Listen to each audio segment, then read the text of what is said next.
You start to stir out of your sleep from what sounds like items being shifted around in and out of bags. The boarded windows allow just enough sunlight through for you to see Ismark kneeling on the other side of the room, meticulously arranging the contents of 2 bags. I roll back over and go back to sleep. All right. He goes about. That was exciting. As he's doing this packing, Oscar, you can start to hear it wake you as well. Yeah. First thing I do is I grab onto my was it my necklace, my topaz necklace. Now remembering how valuable it is. Yeah. 750 gold pieces. It's important. Is it still there? Yeah, it's still there. All right, then I'll look and see what he's doing. Stay on the ground, just kind of focus my eyes in on what he's got going on. Yeah, he's kind of quietly rearranging these 2 items these items between these 2 bags as if preparing to head out for the day. You can't really make out what he's moving between them, but it seems like general adventuring stuff. And then, can I gauge roughly what time of day it is? Looking at some of the sunlight coming through, it looks like a few hours after dawn. Still pretty early in the day, but the sun has been up for a bit. We're just going somewhere. Ismark, he goes, I apologize. I didn't mean to wake you up. I had trouble sleeping, with everything we encountered. I don't think I'll feel calm again until we can help the priest Donovich with burying his son. Do you think it'd be too early to start waking everyone? Maybe we could take care of this before taking Irina to Vallaki. Are we doing both those in the same day? I mean, Vallaki's only a few hours away. Maybe about a day's travel. Then yeah, I guess we might as well do it now. Okay. So Ismark starts to kind of get up, getting ready to wake up everybody else, and he approaches Romero and tries to see if you're awake. Romero, you can tell he's kind of like hovering. Romero starts to get up, and he looks around for Bungie. Bungie is still asleep on your chest. Or, well, you rolled over, so he kind of crawled over to the top of your head. Yes. And you reach up and check that Bungie's still there, and he still very much is, and he's okay. And you can pet him. All right. And then I just ask about breakfast. Ismark, he looks around, he's like, oh, I didn't even think of breakfast. Sorry, there's just so much on my mind. I can whip something up together. So he gets up and kind of heads towards down a hallway that should lead down to a kitchen. He doesn't get very far when Irina starts to walk into the main room where everyone's already up.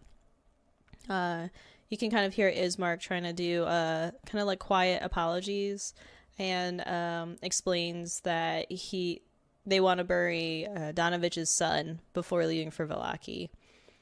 Irina, with a not so quiet voice, asks if she can join the group, and her talking to Ismark starts to wake Aiden, Jorin, and Fench from the rooms that they were in.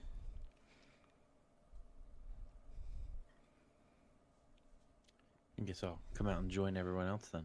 Mm-hmm. So when you walk out, you can see at the end of the hallway of rooms that Ismark and Irina are talking at the end of it.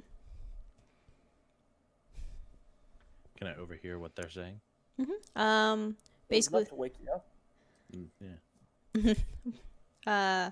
But yeah, so she's basically just repeating over and over. She's like, "No, I'm gonna go with you guys. I want to help Donovich feel better too. It's the least we can do since he was nice enough to still bury our father for us."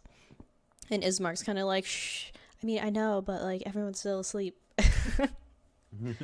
Are we? I'll say that out loud to them. So we were. Ismark feels bad. He's like, I'm sorry. I was just hoping to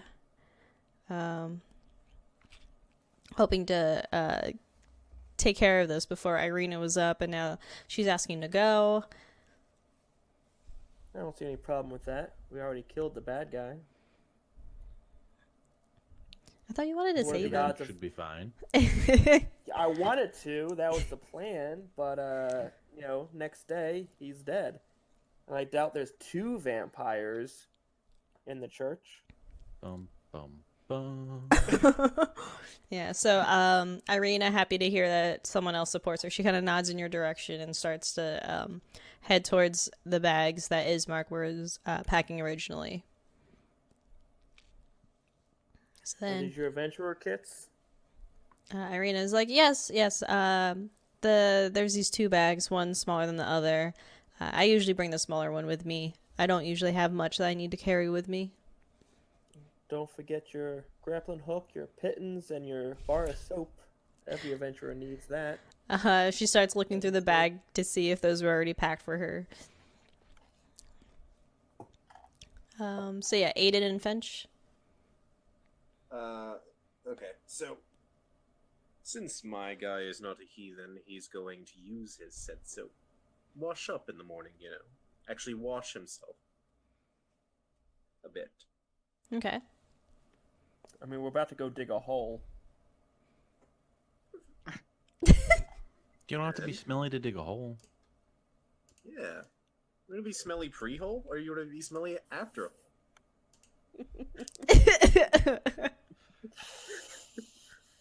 No comment. All right, so yeah, Fench, you're able to locate kind of like a centralized bathroom that you had walked past the night before to head into to wash up and get ready for the day. Yeah, because, look, you gotta bring your own soap, but that's just rude otherwise. He should have his own. You and me? I got my own. No, the Ismark. His bathroom. Ismark, you got Use soap? his soap. His soap has touched his, you know, everything else. That's a no in my book. What? You don't soap up a rag first, and then use the rag? I mean, just because I do that does not mean, you know, I still want to be even his soapiness near my soapiness. You get what I'm saying? It's soap. It cleans you. Alright? There could be hairs left over on it. It's just gross. I agree with Fench on this one. All right. I don't want rope beads on my penis. Romero, would you use another man's soap? Yeah, why not? Boom, got him. 3 to 2.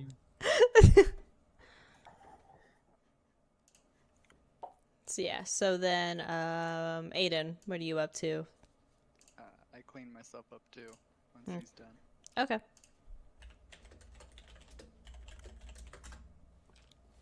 Okay, so you guys are all preparing for the morning. Irina's going through her packing, preparing things. Ismark has walked off into the kitchen, kind of scrounging around for what he can for breakfast. He comes back with some eggs that he's cooked and just some slices of toast for everybody. Whoa, toast. Yeah, he apologized. He's like, I know it's not much, but No, I hope we can fill up. I like toast. This is good. My standards are low. Oh lord. So I suggest a toast to toast. Mm. Huzzah, toast. And then I eat it. And Romero, as you're eating, one hand is on toast and the other hand is feeding Bungie. Alright. Yeah, and Ismark, he's like, do you guys have any questions before we head out to take care of this burial? Or as we leave We town? did one once, and this one's to be a slightly smaller hole, so no questions on my end. No. I mean, Oh, yeah. he was an adult. What do I mean, you he know was about a- this town we're going to? It's supposed to be the most fortified town in the area. That's why my goal is to get Irina there. And it's also one of the furthest from Castle Ravenloft.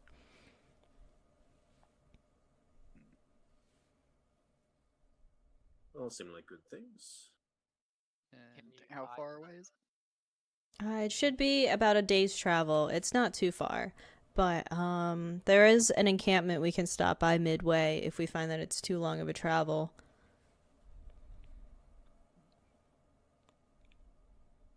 Is it and just this like town has shops? Oh, if you need stores, there's one in town. What are you looking to buy? Like, there's one here in the village. It's more looking to sell. Oh, the store here. He's not looking to buy things. The encampment that I mentioned, it's full of Vistani. They should be able to be willing to buy.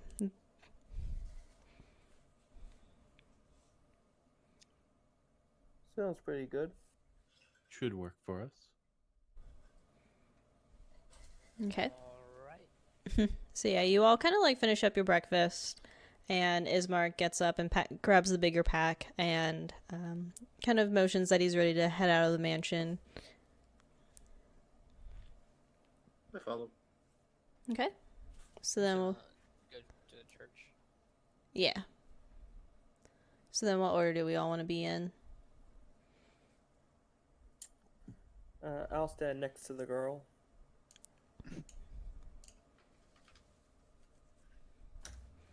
Move them up a little bit. These are actually bigger squares than they seem. You guys, I think, no, the icon should be fine. And then, Oh, we gotta keep an eye out for that witch hag. Yeah. oh, Romero, did you teleport yourself already? There's some stuff on the way. You didn't think there'd be stuff on the way when she's lining us up and getting the map? What order are you in? Anyway, alright.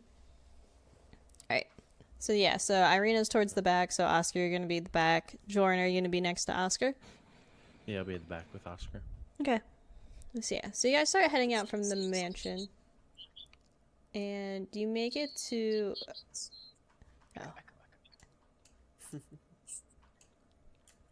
Is it just me echoing on someone else's? Yep. Yeah, On yeah. Aiden. Anthony. What? No. Echo? It's gone No, now. it's all right now.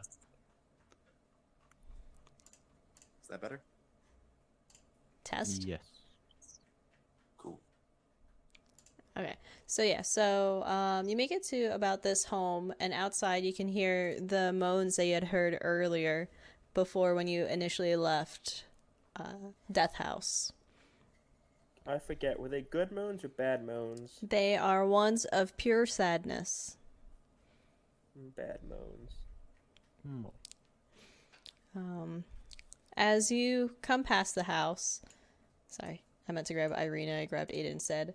Irina looks visibly uncomfortable hearing it. She gives a bit of a side glance over to Oscar, and she goes, "Do you know what's causing that sound?" No. Does it normally happen? She's been like this for a while. I know Mary's been extremely sad since her daughter's gone missing. That's probably due to the missing of her daughter. Should we check into her real quick?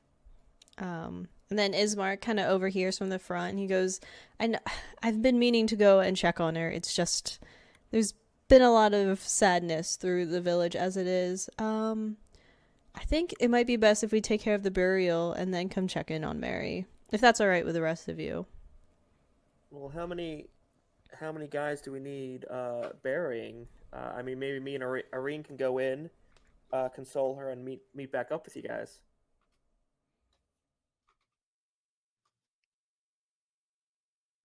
It's probably always best that we stick together.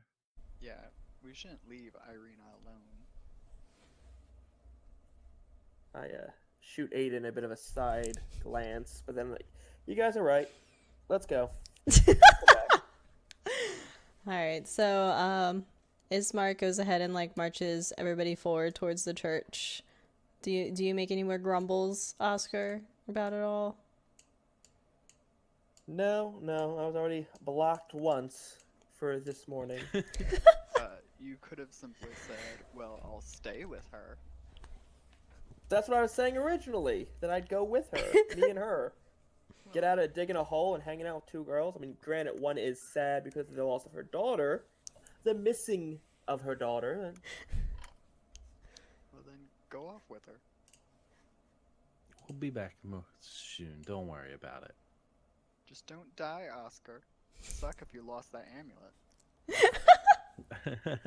don't worry, if I die, you guys can have it. So you guys are splitting up? Oscar, I wouldn't leave Oscar alone. He gets into trouble. He needs a bodyguard. I'm just consoling a woman. That's fine. What kind of trouble can I get in? There's nothing been fine since we got to this town. Do you want a list? Well, I mean, it depends where her husband is at and what kind of job he does. No, Oscar can handle himself. Alright, Did not Bard ask if you hunter. wanted to be on a list.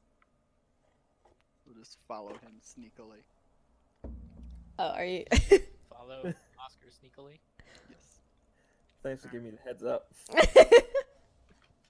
Okay, so you want to go back to that house where the lady was crying? Yeah, if Irene's into it. I So meant subtle, so subtle. No, I generally meant if she was fine splitting up to go reconnect opposed to burying a body. I'm going to meet my obligations. Irina kind of looks at you and she seems conflicted about what she wants to do. She explains, she's like, I would love to have, a chance to help calm Mary down since I haven't really left the house much. But Donovich, I feel, I also want to console him. I don't know. Maybe we can just visit Mary after Donovich. That's fine, DM. I mean, It doesn't matter to me, but you can party split. You can convince Irina to go wherever you want her to go.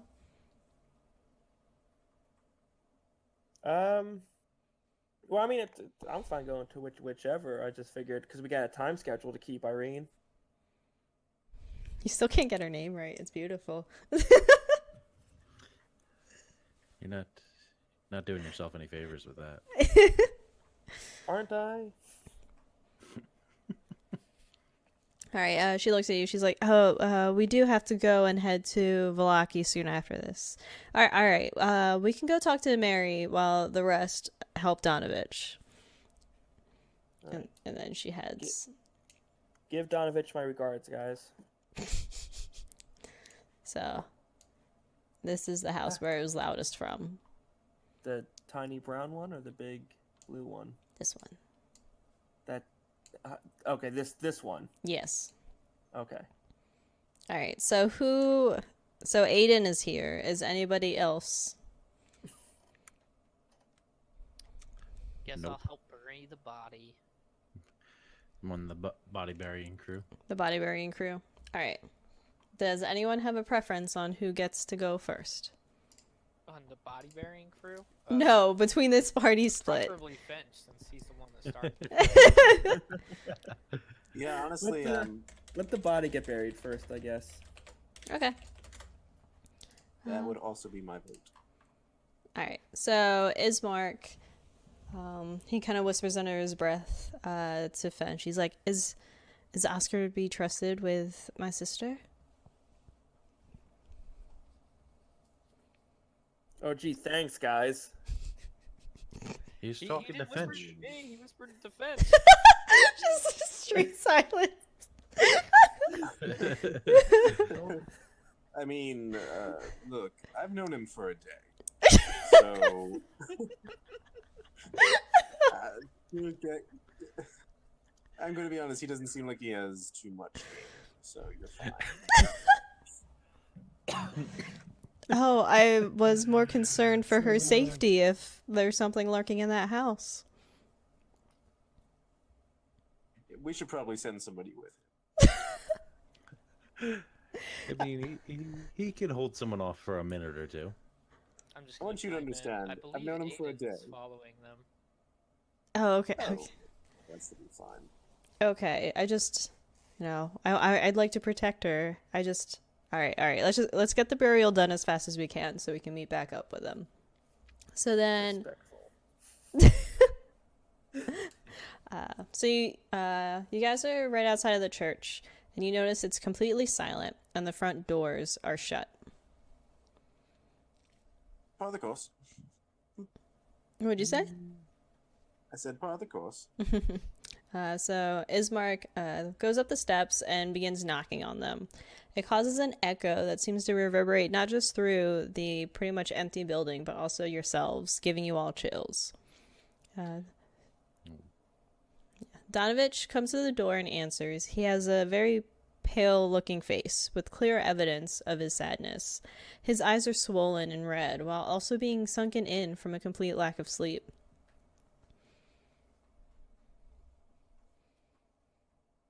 I have scratchy voice for him, right? Trying to remember how I did the scratchy voice. I also am trying to remember my voice. Good to know I'm not I was trying to alone. remember, like, how British was it? Was it really British? Did I go full Imperial? You did not. You did not do any But- British. I would not mind it. Just go with it as you're feeling for the day. I think Okay. you'll be fine. Righto. Just varying levels of British per Right. session. Yeah. Mm-hmm. Alright, yeah. So Donovich answers the door. He goes, I can't, sorry. I almost did diner lady voice. I was like, no, that's not it. Hey, you want a coffee? What are they selling? He's like, thank you so much for coming. I just, his body is still in his bedroom where we last left him. And he kind of motions in to allow you guys to come in to pick him up. So I guess I'm gonna step in silently and then just immediately start heading to the back to dig a hole. Okay, so you're kind of like, you don't want to carry the body. No. I'm gonna dig a hole first. Okay. Is anyone gonna bring his body over for him? I mean, I am. Okay, so Fench will. And then Ismark will help you. So we'll just I'm gonna say... go back for the body after I had a hole. I don't need to dig a hole next to a dead body. Alright, that's fine. That's fine. That was my intention. You guys can go and go That's dig the fine. hole first. It's up to you. Are we splitting? Fench wants to bring the dead body. He can drag a dead body. Is it pretty grassy out here? It's pretty grassy, but it's not rooted very well. Alright, I'm gonna put Bungie down to just play while we work. Okay. DM, I have a question. Mm-hmm. Would they need a hole? Because as soon as they bring the body into sunlight, wouldn't it just turn to ash? And then you just need a jar? And maybe like a dust bucket? You hateful Good son point. of a bitch. We Can't might even- just end up walking out with it and then forget, oh yeah, vampires. You can't They, even give poor old lonely Donovich some kind of hope in a burial of his son. You gotta go, and you gotta make him feel just- even worse. Well, we can I'm still just gonna bury say, it. It's just a much none of smaller us- hole. None of us have realized this, and you guys are outside, so I'm just gonna be walking out with the vampire, and then he just, as Donovan's inside the church, he just evaporates into the air with a strong gust of wind. We're like, Buried. I think We we did still it, dig done. a hole, fill it back in, and just tell him he's buried. Goodness gracious. So, all right. So, what is your plan, Fench? Since you decided to go look at this body, are you just gonna go into the room and pick him up? yeah, I think I'm gonna. I mean, do we have like kind of like anything to carry him with, or no? He's in his bedroom, so you could probably at least find like sheets or things like yeah, that. that's what I was thinking along those lines. Okay. All right.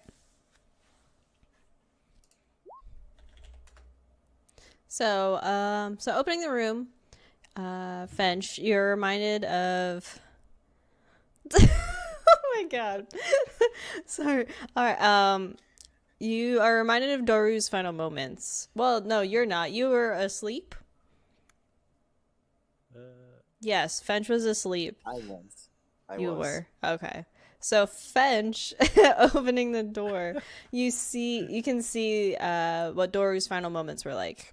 Upon his face, you see that his features are twisted into a face of pain and fear, which are only exaggerated further by his gaunt physique. The rigor mortis has set in, and his hands are glued to his head in a permanent position of cowering. As you pick up his body, he feels lighter than you'd expect, given its height. Gotcha. So, do you look? Are you looking for like? Go ahead. As a personal comment, that's how they rested him there when he died. That's cruel, man. That's fucked up. They brought his body up. They did. Defense, he just left. Yeah, they just put the body there, and He was trying to eat us. Yeah, I definitely wrap him in cloth because Jesus Christ. I try and straighten him out a little bit first. as you try and straighten out like his arms, you can hear the bones start to give way and crack underneath. Yeah, I stop. All right, so you found like some spare sheets to wrap him in completely, so you don't have to look at him. Yeah. Yeah. And all of you were like, he's just gonna melt. Okay, so There was a reason we didn't want to dig a hole next to the dead body. but yeah, so Romero and Jorin, while Fench's and Ismark are bringing the body, you notice that Donovich looks like he already found a casket to use for him, but the casket, and he's back there with you now, but the casket doesn't, looks taller than you'd think that Doru needed, as if Donovich kind of found what he could on such short notice. Oh, it is very short notice.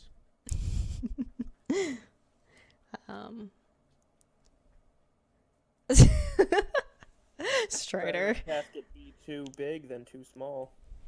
This is true. That would be completely awkward to have to force one to fit into a smaller casket. So Hey, what are you doing?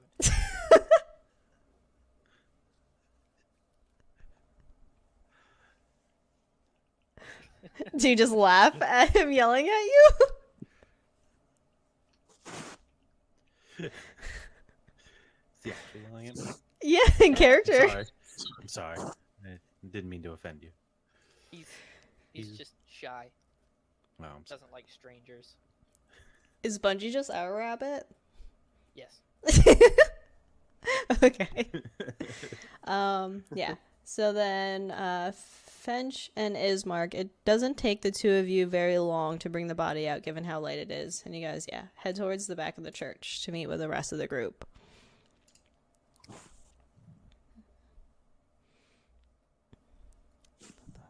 Donovich is kind of standing on a small echo. Who's echoing? Not me.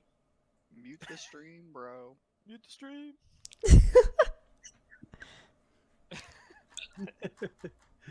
It's clearly still echoing. Fuck. That work? You can hear everything. You have Roll20 open.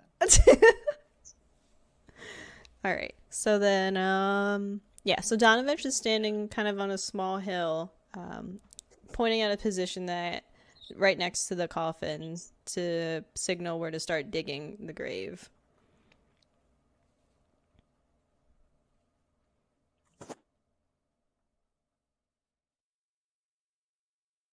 Wait, what are you asking me? I said Donovich is standing on a small hill right next to the casket that he has lined up and kind of points down to the spot that he thinks would be a suitable grave. Didn't we already start digging? Did we? Did you? Oh, I guess I not. didn't. You said you. Yeah, you said you put. Playing with Bungie. Alright, guys yeah, did get I guess distracted. we grab a shovel and get to work. Yeah. Start digging a hole. Okay, so Jorin and Romero are digging, and Fench, Donovich sees that you've brought Doru out, and he He starts to take the lid off of the the coffin that he prepared for you to lay Doru in.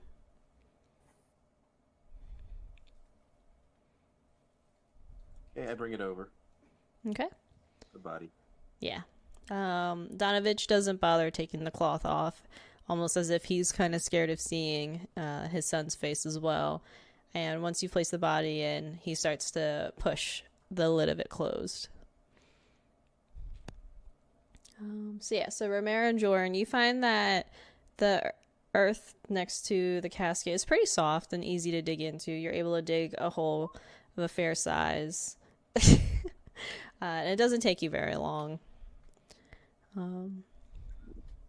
Very distracted by your Roll20 chat. So wait, hold up. I think I just came to a realization. Mm-hmm. Dora the Explorer, right? Is her backpack just a friendly mimic? That's your random revelation right now? I mean, Well, I mean, if anything, the Handy Haversack does kind of have a face on it. right? Maybe it's just a sentient backpack. I mean, there's That also sentient works. Do you want it to Ancient be a mimic? artifacts, a sentient backpack. Is Maps a mimic?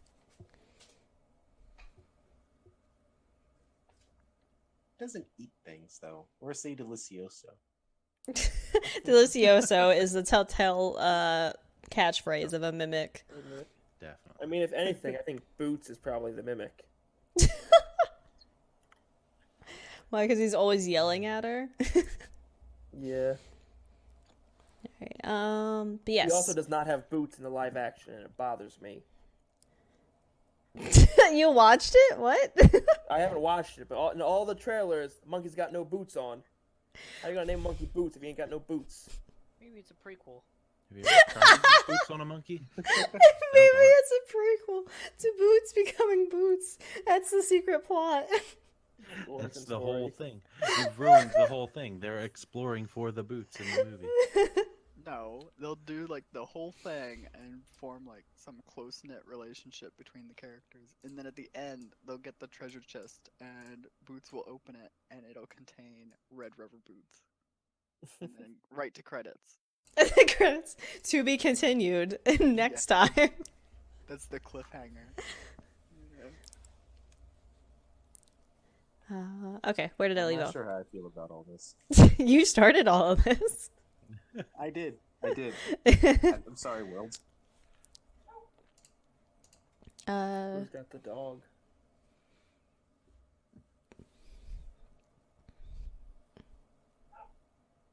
Who's got the dog? That would be me.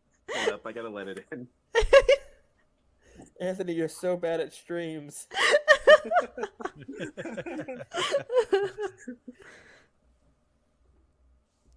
At least it Good takes thing the he doesn't pressure live off the near rest of the us. train. Or the airport. Yeah, every 15 minutes, a loud whooshing noise.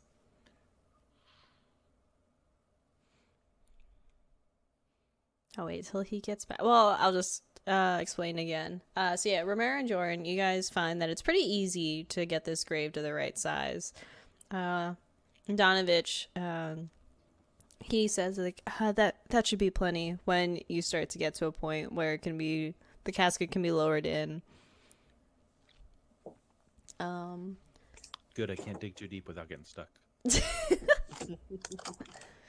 Yeah. I'm totally good at streams. What? Welcome back. So then Donovich looks towards you, Fench, and Ismark, and goes, you can start lowering him in. And I do so. As he's being lowered in, Donovich starts saying prayers that sound familiar to you, as they're the same prayers he recited when Ismark's father was being buried yesterday. As the prayers come to a close, he motions. He's like, "Okay, can you start putting dirt on top now?" And then he kind of like turns and looks away. I do so. We'll start throwing the dirt back in the hole. Okay. And yeah, it wasn't very deep. It doesn't take you all too much longer. Then he turns back around, and you guys almost have the hole completely filled. And he's like, "Oh, Ismark, can you go back to his room and see if you can find maybe a piece of clothing of his that we can bury with him?" Ismark dutifully nods and immediately goes off to see what he can find in Doru's room, is in the building. Donovich watches closely, and as Ismark finally leaves earshot, he looks to the rest of you and says that he apologizes. I'm so sorry that I forgot to share this with you yesterday, but I remembered some of Irina's past, actually. Irina isn't Ismark's biological sister. She was actually found by their father on the edge of the woods. She was pretty young at the time, but she didn't seem to have any kind of memories of her past. So Okay. their father took her in and adopted her and loved her as if he was her own. But I duly suggest that you keep her away from Castle Ravenloft as much as you can. Hey, there's nothing wrong with being adopted. Giving this poor girl shit because she's adopted. I'm not giving her shit. I'm just saying it's just, she was just found on the side of the woods. Yeah, so was I. And I the wood, turned out just fine. the woods of this town. Hey, I'm adopted here. Yeah, like Jorin said. He's adopted here. Leave him alone. And Donovich profusely apologized. He's like, I didn't mean to offend. I just thought I'd share some information before you head out into the rest of Barovia. But yes, if you guys could keep her away from Castle Ravenloft, I think that'd be the best for her.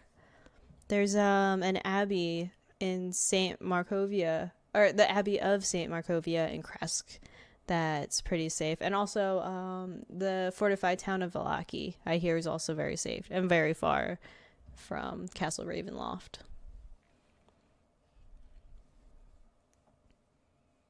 This guy's a jerk. Romero leaves. Ismark comes back holding kind of what looks like a tattered old cloak. And Donovich thanks him and takes it from Ismark and puts it towards the top of the grave, and then kind of puts the final layers of dirt on. Cool. All right. Donovich thanks you all profusely. He says, I do again appreciate this. I'm sorry that I seem to have offended the one with the dark eyes. I just hope for the best of your journeys through the rest of Barovia. Thank you. We'll try not to kill any more of your sons. Oh, boy. Just remember that there's still more work to be done by you. It may be hard now, but there is still more to be done. Your power is still needed. And though it might be hard, you know what he would want.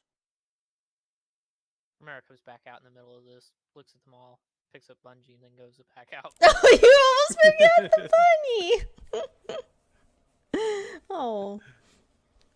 Alright, yeah. So, Donovich kind of escorts all of you through the church, through, the front doors, and gives a final wave goodbye as he closes the doors to the church. Cool. Okay. So you guys, do you Scene 2.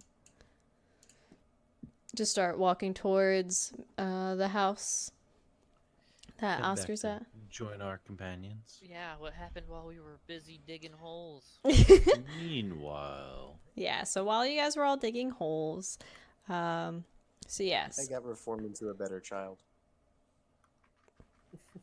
Oscar. So you hear the woman's cries loudest from outside of the home that you're standing in front of now. Well, as we're walking up, just we're talking the whole way. I'm like, so I hear there's this giant castle near where we're going. We should like legit check that out. It sounds awesome. Irina looks physically disturbed. She's like, why would you want to go to that castle? Giant castle, probably royalty. A lot of historical items there. Do you There's no not reason why we do you not understand who lives in that castle? uh not really. I mean, we're not really from around here. She looks surprised. She's like, I'm surprised none of the Barovians talked to you about warning you about the castle. That's where Strahd himself lives. Oh. Well, I do kind of want to meet him. I get a few words about how he's running this place. It's not good. You can adventure in, but you won't adventure out, and I am not stepping a foot near that castle. Duly noted. I was waiting for someone to say a swing and a miss. Everybody heard it in their mind. Alright. So then, Irina looks very upset with you at this point. I'm sorry. I mean, I guess you don't understand living in fear of this man, but I guess let's focus in on helping Mary. And she kind of starts towards the house. I'll follow after. Okay. Aiden, what are you doing? Stalking behind. just a safe distance behind. Not creepy at all. Well, I'm giving Oscar a chance. But Oscar can't be left. Swoop in after he fails miserably. All right, Are so you trying to hide from me? Oh. Well then. I mean, Oscar, you wouldn't notice Aiden. You see nothing. Yeah, I know. I got an 11.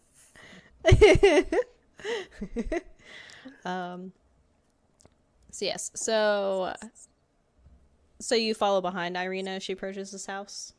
Yeah. Okay, so Irina tries to knock on the door, but as she knocks on the door, she realizes that they kind of it opens on its own and wasn't locked at all. She opens the door, the sound of the crying just seems to get louder and louder as it's the door is now open to the home. Irina seems uncomfortable walking in and kind of like stands on the side of the front door.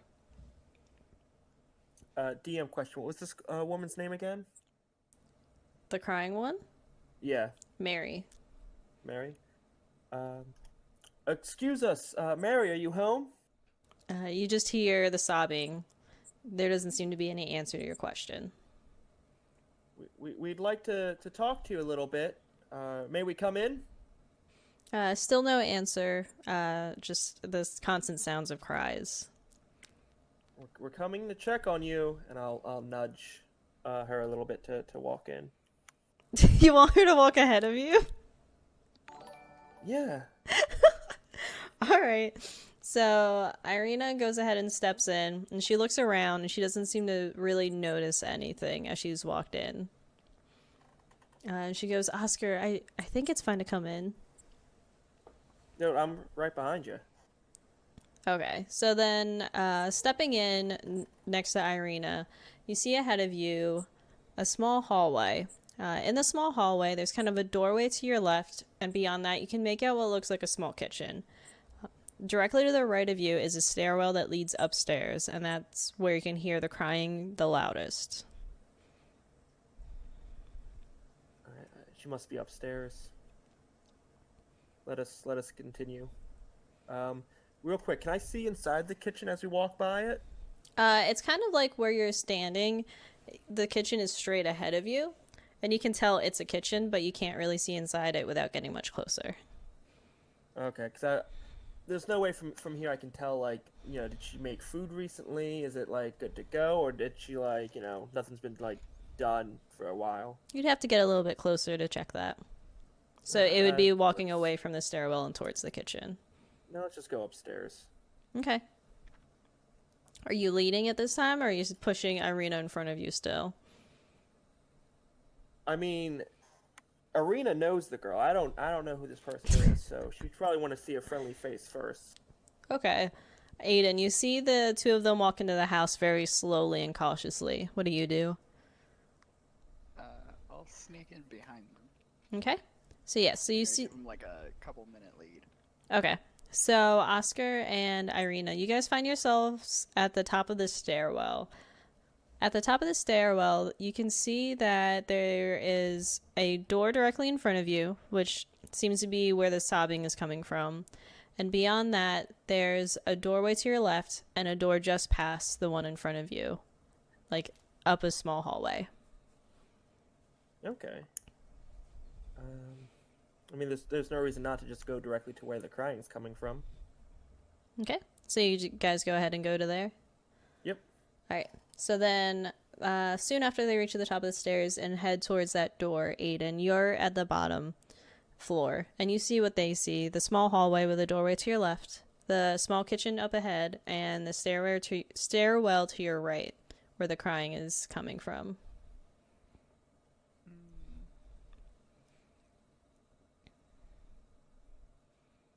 Do I see like any sort of like danger signs?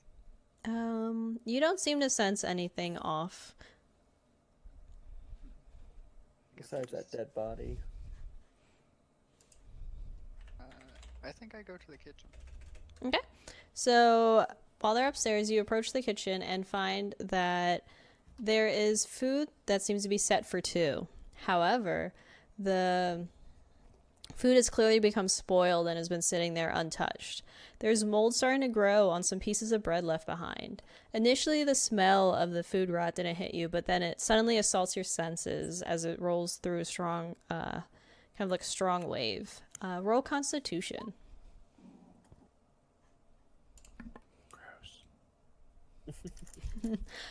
The complete smell kind of overwhelms you, and you can't help to feel kind of like something inside of you act as you're not expecting, and you kind of see what looks like suddenly fungus and mushrooms are starting to grow from the bread where you didn't see it before.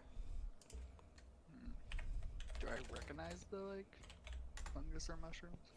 It's something that you feel like you see from time to time, but you can't seem to explain why it's there.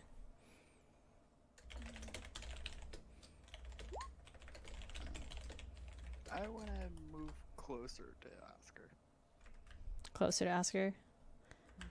All right, so then you leave that room and find yourself at the bottom of the stairwell. Alright, I follow it up.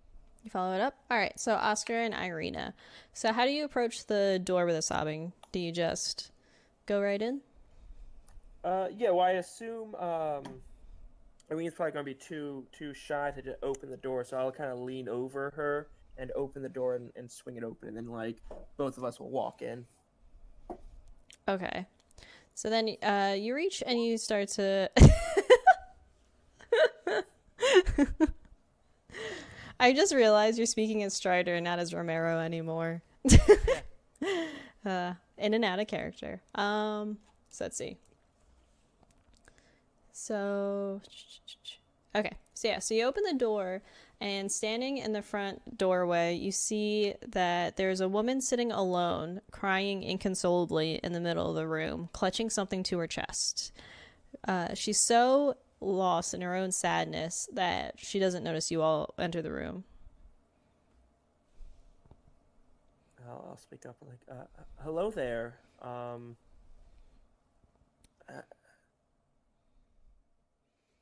She kind of looks up to you and is like wiping her eyes. As she looks up, you kind of notice that she's wearing tattered rags as clothes, and that what she's actually holding close to her chest seems to be a doll, a very small handmade doll. She continues like wiping her eyes and whimpering, but she doesn't really seem to be able to get a word out yet. My name is Oscar. We were hoping to see what the trouble was. She kind of like breaks up and like in the between her sobbing, she goes, she's gone. I don't know where she is. She's not home.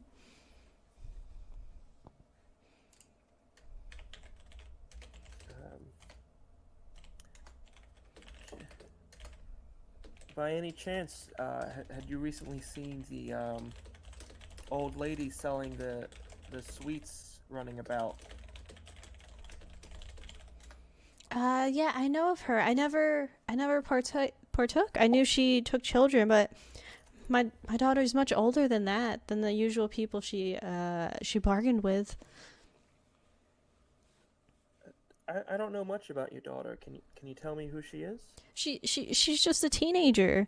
She was never allowed to leave the house to keep her safe from all of the Barovians and the Vistani and Strahd, and now she's just gone. I don't know where she is. I'll kind of like put like I'll like start approaching her, seeing if that's all right, and if she allows me, I'll like put like a hand like on her shoulder to kind of help her out a little bit. She kind of she kind of crunches her crunches. That's not the word. Scrunches. I'm trying to think. What's the proper term for like? It's not slouching, but like like ball yourself up at the shoulders. Hunches? Hunches. Slouch. I think hunches Those is are two different motions. yeah. She kind of like she leans forward into herself to kind of ball herself up smaller and kind of like backs away from you, clearly uncomfortable with you approaching so closely. No, I'll keep a bit of my distance. Do you think she was taken or possibly ran away? Okay, and Aiden, you're probably about the top of the stairs now, and you hear Oscar asking that question. Alright, I'm just like listening in. Okay. And she goes, her room is the one just after this one. I remember going in and calling in for dinner, and she wasn't in her room, and I haven't touched it since she's disappeared. If you want to go look. Yeah, let us see if we can't get any clues of her whereabouts. And I'll step out of the room. Okay, and you see Aiden. Oh. Were you here the whole time? Yes. Oh. Well, then you should know what's going on. Jen. There's a mystery in our hands. Yes. I found some interesting things in the kitchen. Oh? Yes. Like pot brownies? No, not quite. Oh. I was gonna go check out this teenage girl's room to see what kind of clues we can find. Well, lead the way. Alright, I'll enter the room. Okay. So as you enter this room, you see that. Wow, I've lost my place in where I was reading.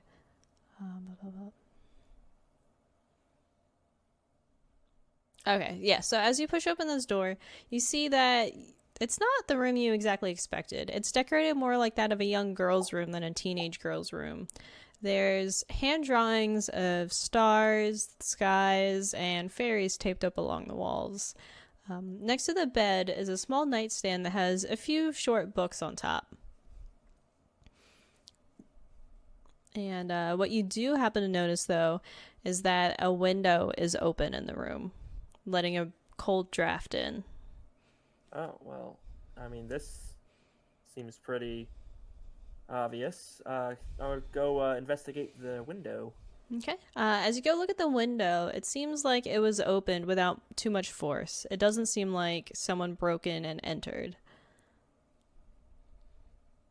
Can I tell, is this window easily opened from the inside and or outside? Looking at the make of it, it's easier opened on the inside than it is the outside. As most windows are. And like the glass and everything's intact? Mm-hmm. Can I look around to see if there's maybe, I don't know, like any kind of diary or something? Like maybe like notes you might have left? You go to the nightstand, and all you're able to find is that the books that she had left behind are kind of those of fairy tales and short story books, which are likely the inspiration for the drawings on the wall. But otherwise, she doesn't seem to keep any record of anything.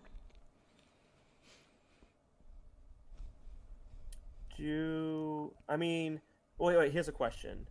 Does she have, like, the Twilight book on her desk? And maybe she's like, oh man, hot vampires, gotta get me one of those, and, like, run off to the castle? No, nothing of that sort. It just seems to be more like fairy tales meant for younger girls. Kind of like, you know, keeping her young. Alright,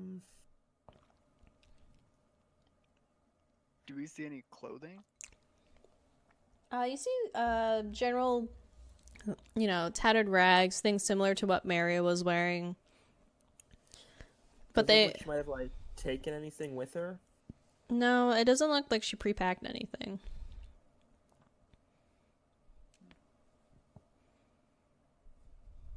Are there any, I'll look to Aiden, like, Aiden, are there any, maybe, trace amounts of magic, left in this place? Maybe there was a spell or something cast?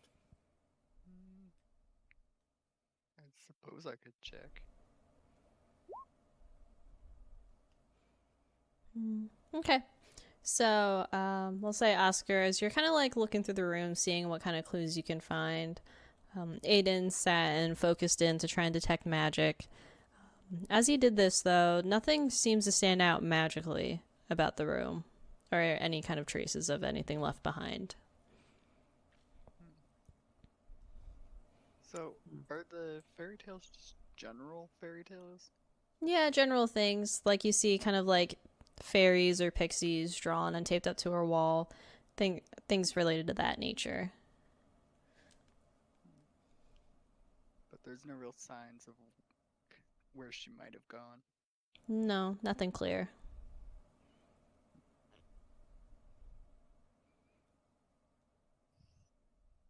Well,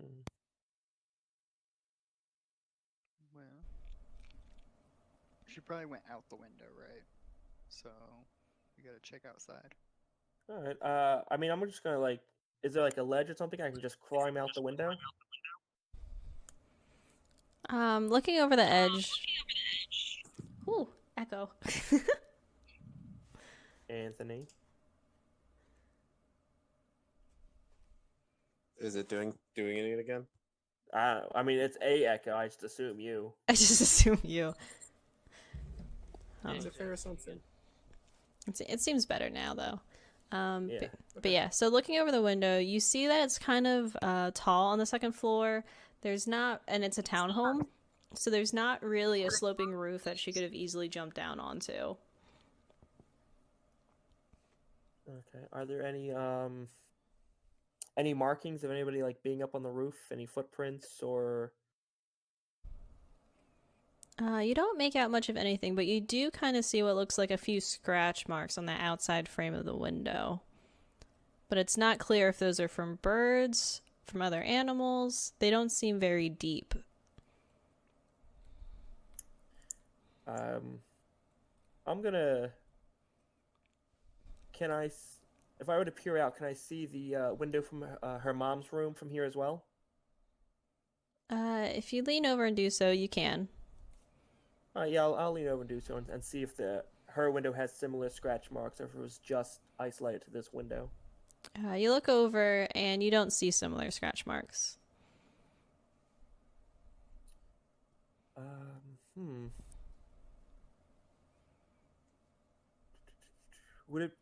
Can I make some kind of knowledge check to see if I could gather if this is like a bird or humanoid or something? You could try a nature check, yes. Well then. Looking at them, they don't stand out as being from any animal you recognize. They kind of also seem to be in specific spots to support themselves. It's not just an animal scurrying across the windowsill. Gotcha. What do I know of fairies? Could they be marks left by fairies?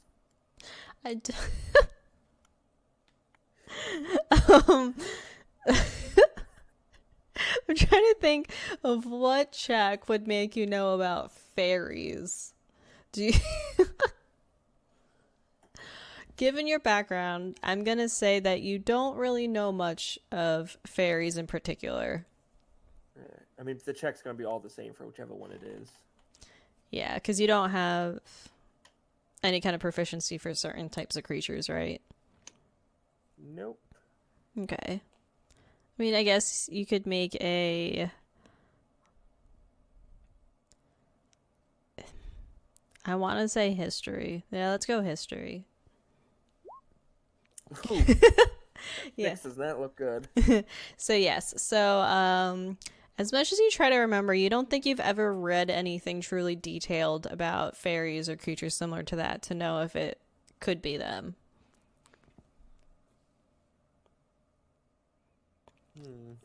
Anything in particular you're doing, Aiden, since you've not sensed anything? Well, I go like outside underneath the window. Okay. I waved to If I him. can see any signs that she might have jumped down. Okay. Looking in the dirt around you, make a investigation check. Okay. Looking in the dirt around you, you notice that it's very odd that you don't see kind of like planted footprints. The ground overall seems smooth, so it doesn't imply that someone from the second floor would have jumped down to land here.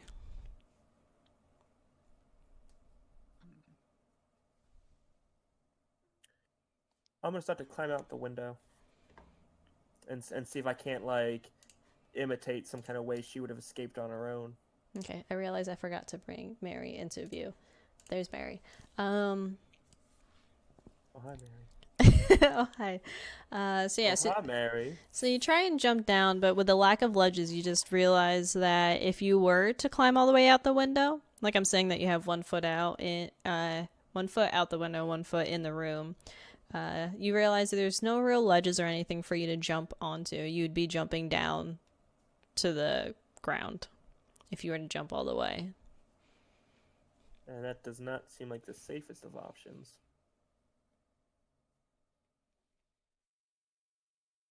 Well, Oscar, she must have left via the front door. Unless she was taken by something. There were all slight scratch marks up here. I couldn't necessarily place their origins, but it does seem odd this to be the only window to have them. So somebody flew her away. Seems like it. Well, how do we track that?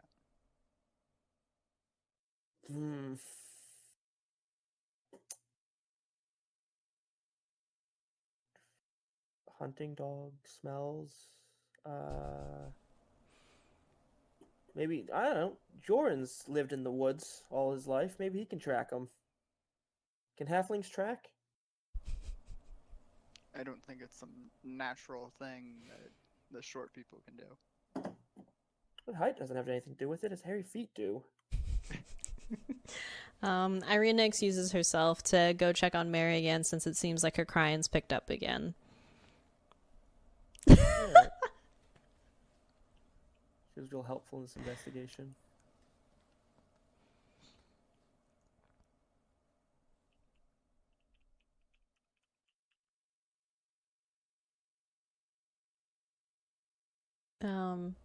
I'd say the other three of you, Fench, Romero, and Jorin, you guys are kind of like approaching now, kind of gauging an idea of it, and you guys can start to hear Oscar and Aiden shouting from the back of the house regarding just general noise. You're not sure what they're exactly saying. So what trouble do you think Oscar got himself into already? Probably involves sleep.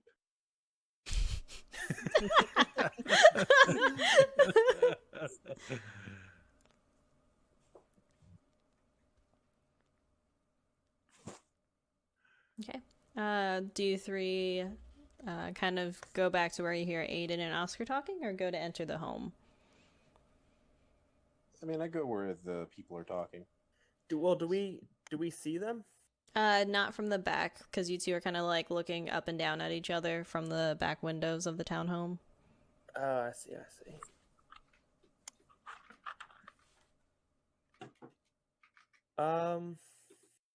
What about this house? Like the houses next to us is like, could she get from like one house to another? Are there any windows looking into hers? There's no window particularly close to hers, and with the lack of any true ledges, it'd be pretty difficult for her to climb to the roof. But roof by roof is where the houses are pretty close.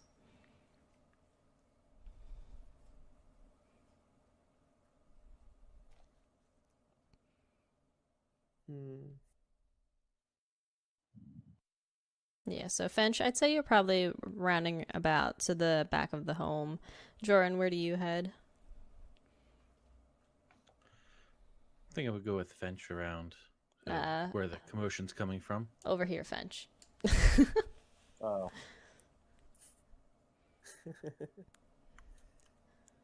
Then what about you, Romero?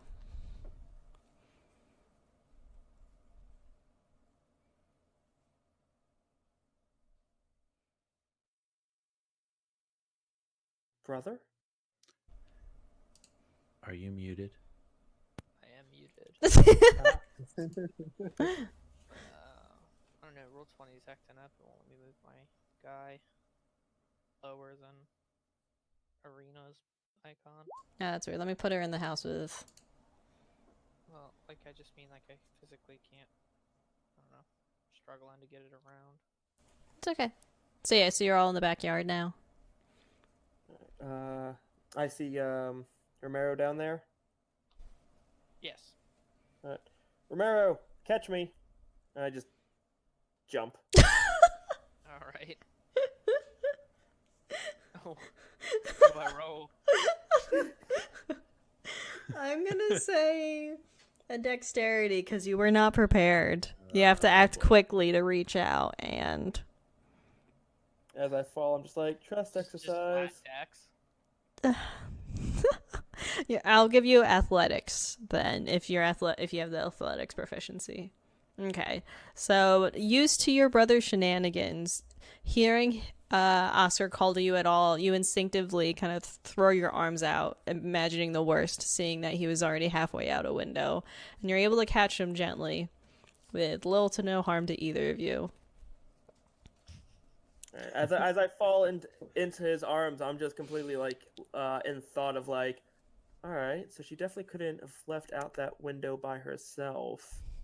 That was part of the exercise. I just put him down.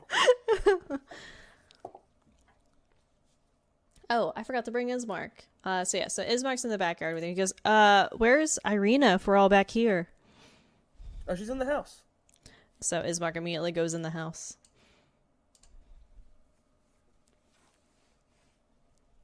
I guess we should follow. But real quick, is there any kind of signs of anybody, I don't know, of anything out here that seems out of the ordinary? There's a lot of things out of the ordinary in Barovia. Nothing in particular stands out from the rest of it.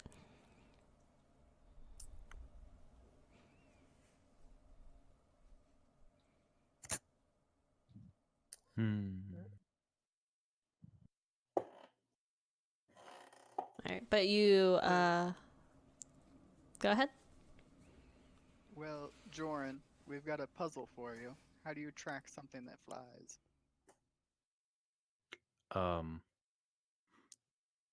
You don't. You hope they lost a feather or something that you might be able to track, but even that's rough compared to all the other feathers that are probably fine lying around. Unless they flew magically, which that I believe would be more your area of expertise. I didn't sense any magic. So where were these scratches, Oscar? I just gesture up to the window. Alright, so I'm gonna go check out these scratches. Okay, so you all head back inside?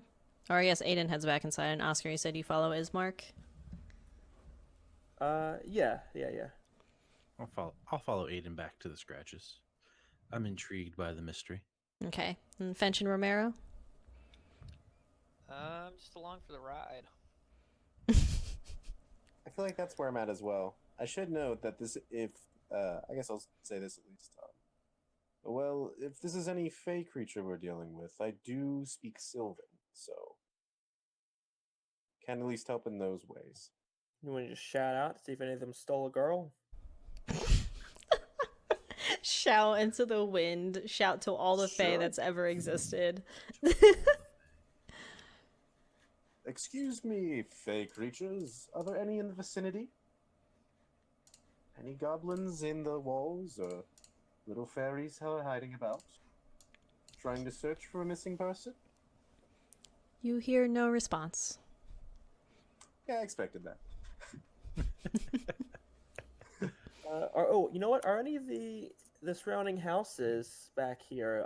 Do any have windows or facing this way? Like maybe someone saw something. A lot of the ones you see around you seem to be boarded up or just completely walled off. Welcoming neighborhood. It's been par for the course so far. But yeah, I'd say so. Oscar, you're probably heading in, and then Aiden.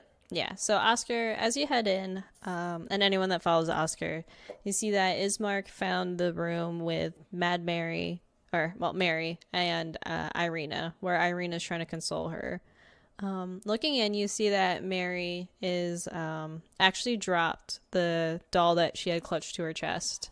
It looks clearly handmade, and it's wearing rags for a dress, but it kind of has a weird leer on its face and looks as if it's meant to look like a young girl, but is just pretty weird looking. Those that followed Aiden to investigate the scratches, what are you looking for in particular at the scratches? Well, I want to see if we can see where something might fly to instead, like a tall tower or. Wait, I want to investigate the scratches since I have no idea what the scratches are. All right, Jorin, go ahead and make a nature check.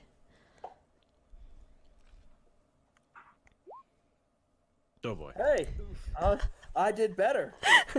So yeah, Jorin, looking at the scratches, you see that they're kind of in the windowsill, but Worst. it could be growing up in the woods, you're more used to tracking things with paw prints. Things with claw marks could be any type of bird, and you're a little bit less familiar with those. That's funny. And then, but yeah, Aiden, as you look out, it doesn't look. All the other rooftops nearby are about the same height. Nothing's a standing out landmark to imply that there was somewhere for someone else to fly off to or jump off to.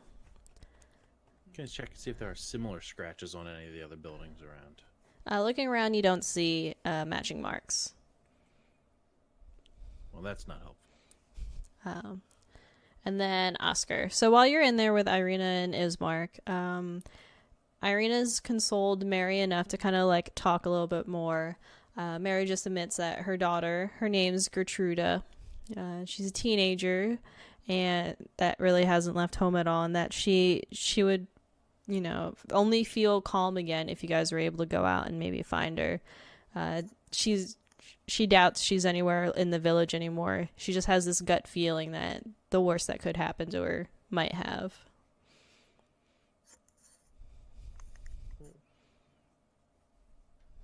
Do you mind? Can I wait, is she?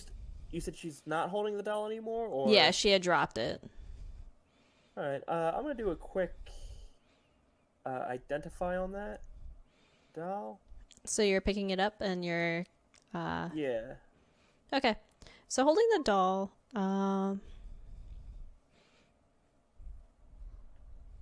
there does not seem to be any kind of magic imbued into it. Instead, all you see is that it's pretty off looking, clearly handmade. The one thing that does stand out that on the hem of the dress, there's a stitching on it that reads, "Is no fun, is no blinksky," and that's all that you gain from it. But when you're kind of like looking over the doll, trying to see what you can from it, Mary goes, "Oh, that's a doll that I've had since I was a girl. I passed it on to Gertruda." Can you type out what was written on it? I was also going to say the same thing. Put that in chat.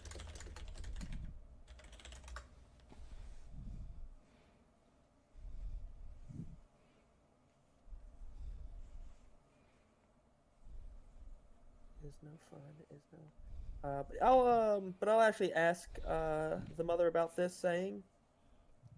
Oh, This is a. it's the.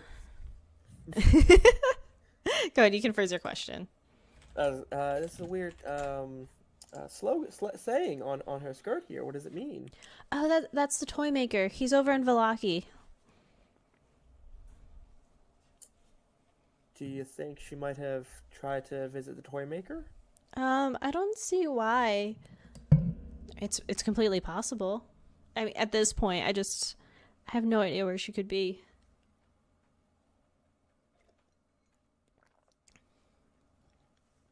May when we- did you last see her? It was maybe about a few nights ago, maybe even a week ago. I've lost track of time. I made dinner for us, and I go in to call her in for dinner. She's just not there. And the last thing I remember was grabbing her doll, coming into here, and just crying. I hope she's okay. Do you remember what the last thing you guys talked about was? I just read her one of her usual, or we talked about what story we were going to read after dinner together. Nothing seemed to miss.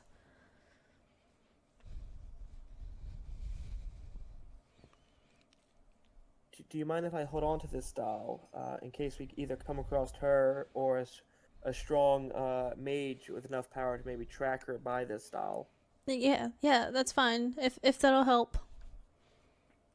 Thank you. So what else is in the house? When you walked in, you would have noticed that there's that small hallway with a doorway on the left, the kitchen towards the back, and then just the stairwell. Other than the room that Aiden walked into, there's one other room here on the second floor. I guess I'll check that out. Okay, opening it is just a small bathroom that doesn't look like it's been used in a little while. There's kind of dust forming around the sink. Nothing seems particularly suspicious inside. No. And then I guess I'll go downstairs. Okay. Oscar, are you going downstairs with Romero as well?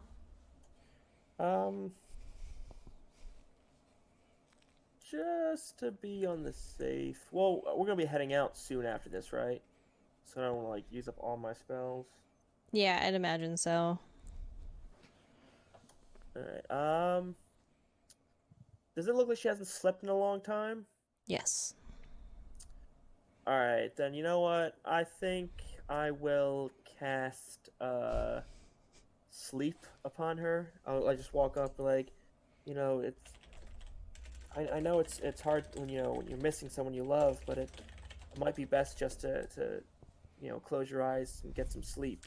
Are you gonna tell anyone else to leave the room, or are you just gonna leave everyone in there and then cast it? I'll just say that to her, and then bam. Remember, that's sleep it. has an area of effect. Yes. Oh, right, It's right, a right, small right, right, right, room. Irina and Ismark are in there with you. Yeah. So I'll say that to her first. What does she do? She seems confused. She seems kind of confused at the idea of like being able to get any sleep. She clearly hasn't been able to sleep for a while. When we bring her back, you don't want to worry yourself sick when she finds you. I guess, but what if she comes home and I'm asleep? And you'll wake up to the beautiful vision of your daughter again. Okay then. Are you? I don't want Morgantha's pastries. What? No, I I know something that can help you sleep. Irina and Ismark look at you confused. It's a small little trick I picked up. If you guys actually want to, it's slightly powerful. I don't want to put anybody out to sleep who doesn't. If you guys want to give us the room for a moment. Okay, they both step out and kind of head downstairs towards where Romero is. And yeah, I'm gonna cast sleep.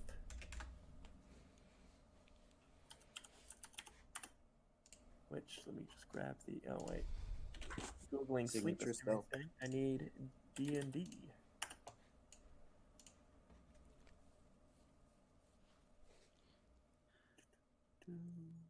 $5d8. Thank you.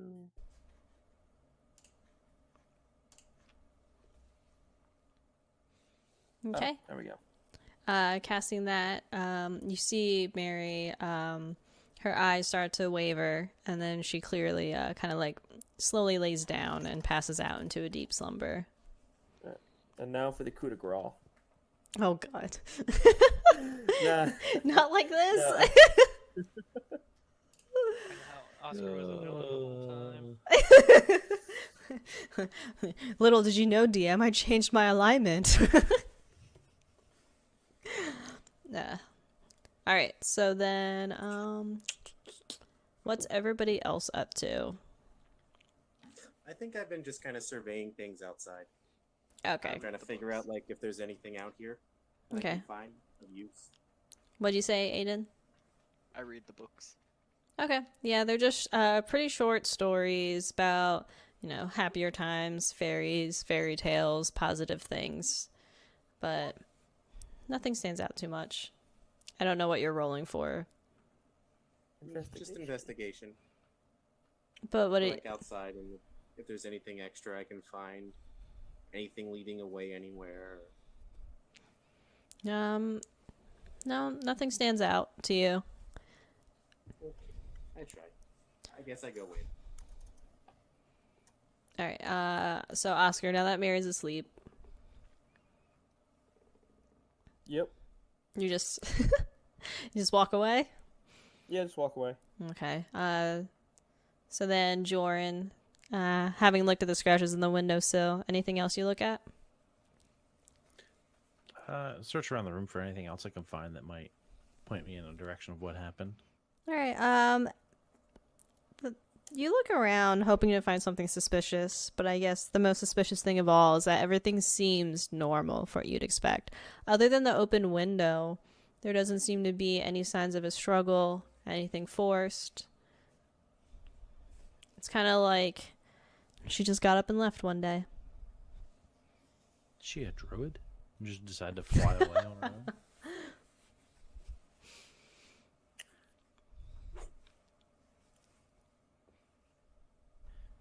Don't bear away. If Aiden is just reading books and I don't seem to find anything, I'll go find what everyone else is doing.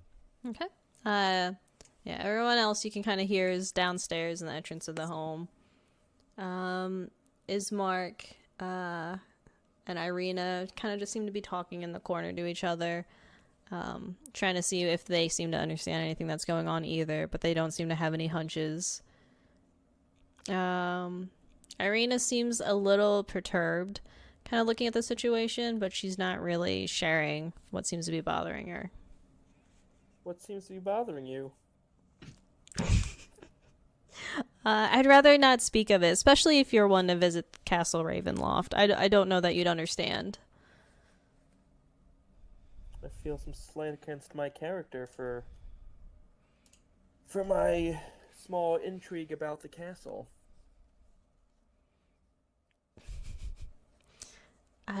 It's fine. I think it's Mary is calm now. You've given her the chance to rest and hopefully recover. Hopefully we can find Gertruda for her. I don't know that there's anything else we can gain from just being here. Yes. Plus, we need to start making that hike to deliver you to safety. Do you say it like that? Yes. Is that not what she's like? It just sounded awkward. To deliver you to safety. Yeah. That was an attempt at being smooth, I think.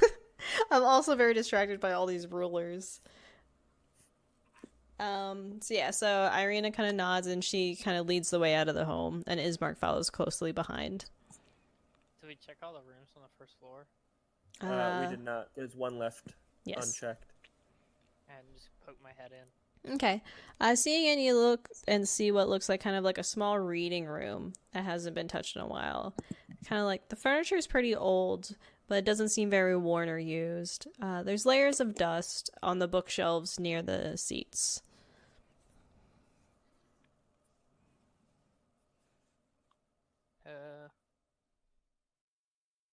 Alright, and then I leave. Okay.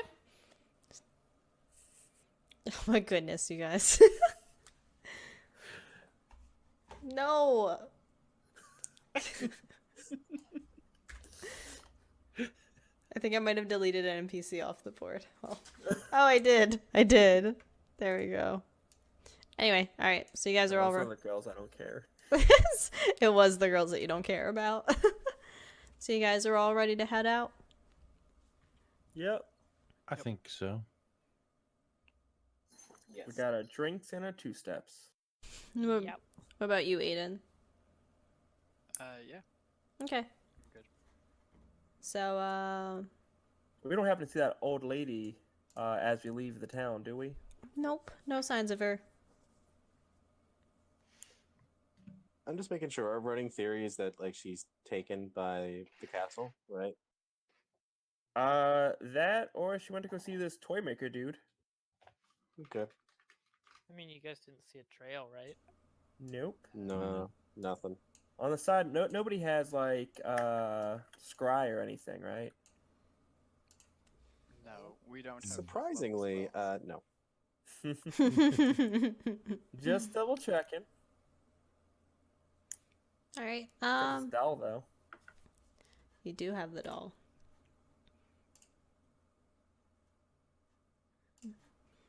All right. So Ismark, realizing that everyone's settled and ready to go off, leads you to I didn't mean to click that button.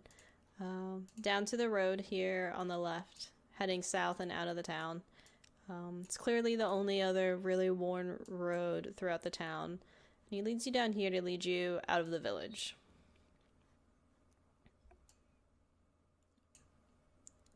I just want to drag cool. the players. There we go. More maps. More maps. Oh. Big map. Use the It's map. big map. X. Oh, too big map. Oh, real big map. Real big map. Let me copy your Barovia. character tokens so you guys have a Whoa. reference of where you are. Oh, Wanna I read this remember thing this here? map when we first showed up. Yeah. I don't remember it at all. We first I took know a not nap this and then place. woke up in this map. Yeah, you guys first found yourselves in here. I don't know if you can see that because map too big. Yeah, I see it. We there. Now we here. Oh boy, we are tiny. And now you here. Whew. We are. Let me zoom in on that.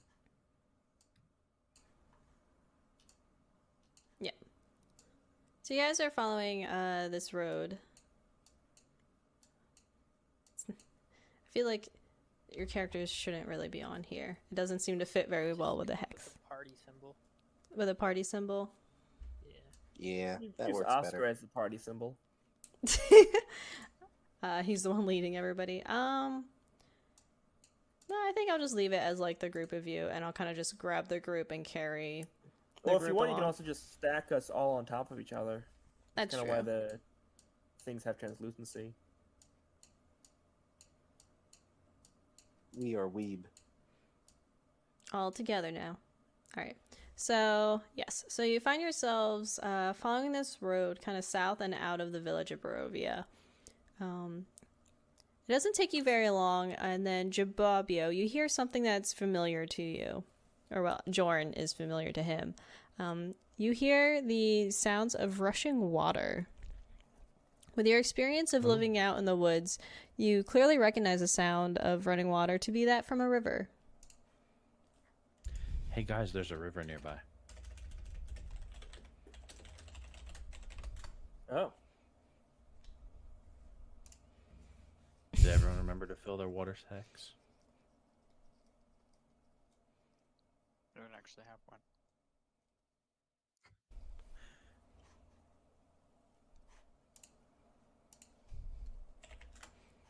Yeah. How could you? Just writing. Oh my goodness. You guys are a mess. All right, but yeah, so Jorin was first to notice it as you guys head towards the river, but the mists are still pretty heavy in this town that the rest of you couldn't actually see what it was. As you guys approach, it doesn't take you too long to see that everyone can see the river. It's roughly about 50 feet wide, and the only way across that you can see is an arching stone bridge that spans across the width of the river. That doesn't sound ominous at all. Seems very safe. Get ready to pay the toll tracks, guys.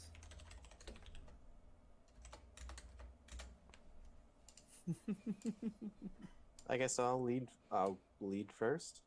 Okay. So, Fench, you cross the bridge just fine. You don't notice any issues. Cool. I did it, guys. Bare minimums. Does everyone else just follow behind? Just follow across. I'll take up the rear. Okay.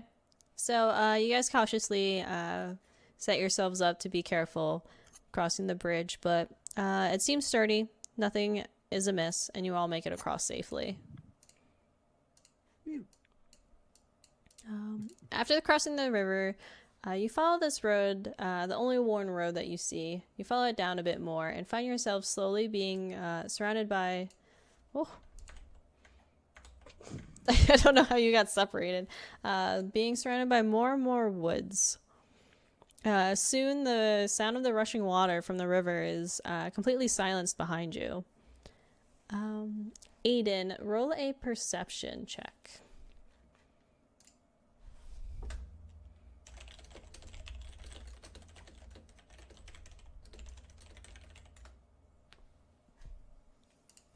Okay, so Aiden, looking around, you notice something at first where it feels like there's an itching on your skin, but as you focus on it, you realize it kind of goes away on its own, and you're able to continue through the woods without anything much going on. You guys take a few, travel up a few more feet, and then Fench. Roll a d20 for me. Just a flat d20. Sure. A lot of distance. A 10. These are a third In of the a middle. mile each. Yeah. I think normal travel speed is 3 miles an hour. Is that right? Or is it... I have... About right. Yeah, I have a table up somewhere. So yeah. So... Looking around you, you thought you heard something off in the distant woods. Instead, what you kind of see is kind of like a passing shadow running across the trees, but nothing seems to approach you. Poor Bungie. Well, it seems that we have something following us. That's fun.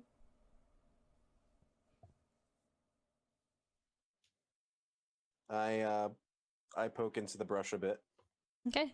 You poke in, but nothing seems to react. You're just kind of pushing branches back and forth. Should we be on our guard? I mean, I am. Well, I don't know if that fully alarms me yet or not. Yeah, looking through, you guys still don't notice anything completely amiss. You just kind of get the feeling that something's there. I'll keep my rapier still sheathed because it's still gonna be a while walk. Okay. So you guys head up a little bit further, Where are we following. trying to get to? Right now, there's an encampment that Ismark promised that they have plenty of buyers that are willing to buy what you have to sell. That one there? Oop, nope. Are you looking There. ahead? Yes. Yes, up there. I'm looking at the map. We only supposed to see small amounts of it? I mean, looking at the map, you guys can see it, but it's fine. Well, I assumed we either left with the map or had some kind of sense of where we're going. It's more like Ismark is leading you down the road towards where you're headed. Yeah, I mean, Mark's gotta be like, yeah, it's like a couple miles down.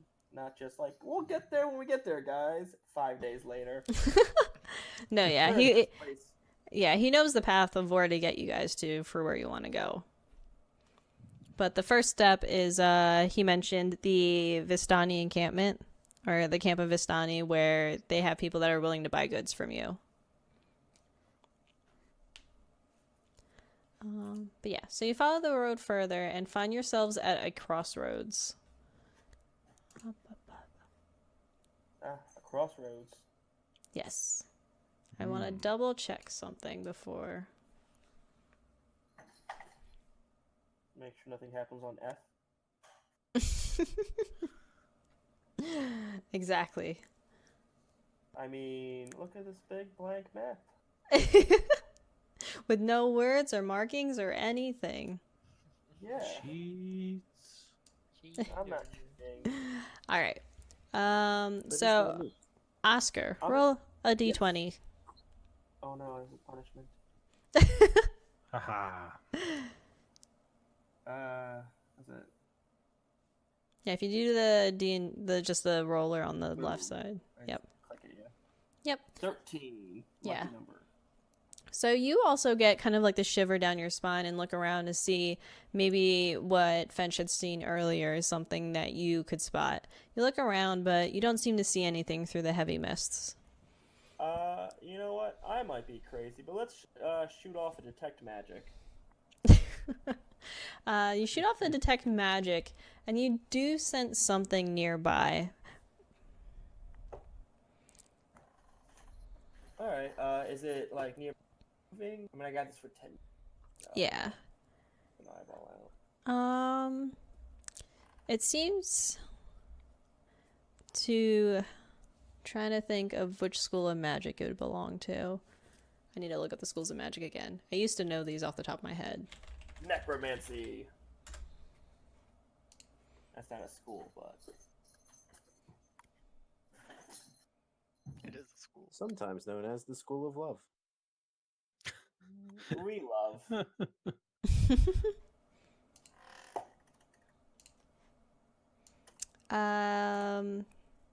Illusion is what you detect. Illusionary magic, eh? I'll just shout out to the guys. Like, guys, I sense some illusionary magic around. Be careful. Things might not be as they seem. And I like swap at a rock with my rapier. You start poking rocks. Yeah. So while Oscar was kind of like wildly looking around and trying to see what he could see, you realize that you found yourselves looking upon an old gallows. It creaks in a chill wind that blows down from the high ground to the west. There's a frayed length of rope that dances from its beam. As I said, this is a crossroads that you found yourself in. So the well-worn road that you are following splits off here. There's a signpost opposite the gallows that points off in 3 different directions. One is Barovia Village to the east, where you just came from. There's the Sayre Pool to the northwest. And then there's Ravenloft/Vallaki to the southwest. The northwest fork slants down and disappears into the trees, while the southwest fork clings to an upward slope. Across from the gallows, there's a low wall, crumbling in places, that partially encloses a small plot of graves shrouded in fog. Not in frogs. Man, I hate it when Graves. frogs get all over my grave. You ever just want to be an emo kid? I'm gonna go hang out in the graves. You're gonna go hang out in the graves, Fench? Nah, that's. It's Oh, very hell, edgy of wrong. you. Nah, I don't think he wants to do that. That's a bad idea. Yeah, I mean, are you looking at the graves? You can do that if you don't want to get in. I do want to inspect them though. See why they're just here. Okay, so looking at the graves, you see that there are about 11 of them here, and they're all blank. You get the inkling that those that were buried here were people that had been hung by the gallows previously. Whoa. So you're saying these are all hung men?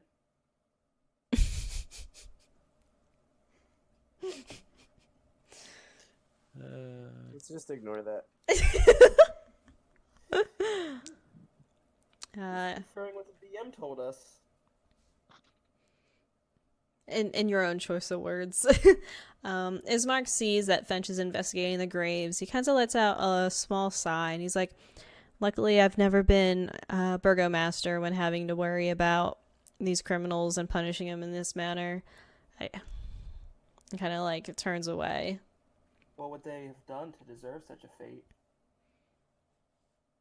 I mean, criminal's a criminal. It depends on who is in charge at the time to decide the punishment they deserved. It's the will of the strong that decides what happens to the weak after all. I still find the law to be a bit of a gray area on what you should and shouldn't do. At times.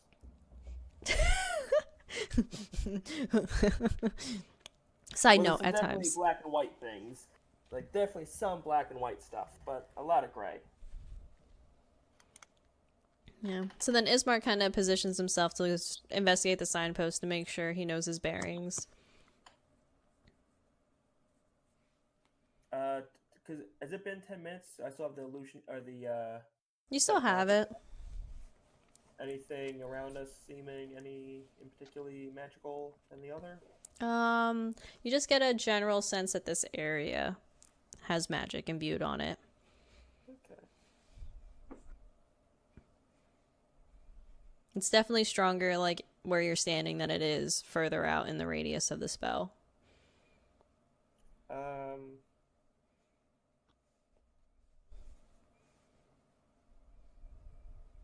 making sure that the sign's accurately, right? Like, the sign's not illusion magic, tell us we're going the wrong direction. Do you want to poke the sign? I'll poke the sign. The sign is the sign. Okay. This is a bad movie. Hey, you never know what a poke might do. That Am nice I that you the folks grabbed his pervert? hand. That's punchy.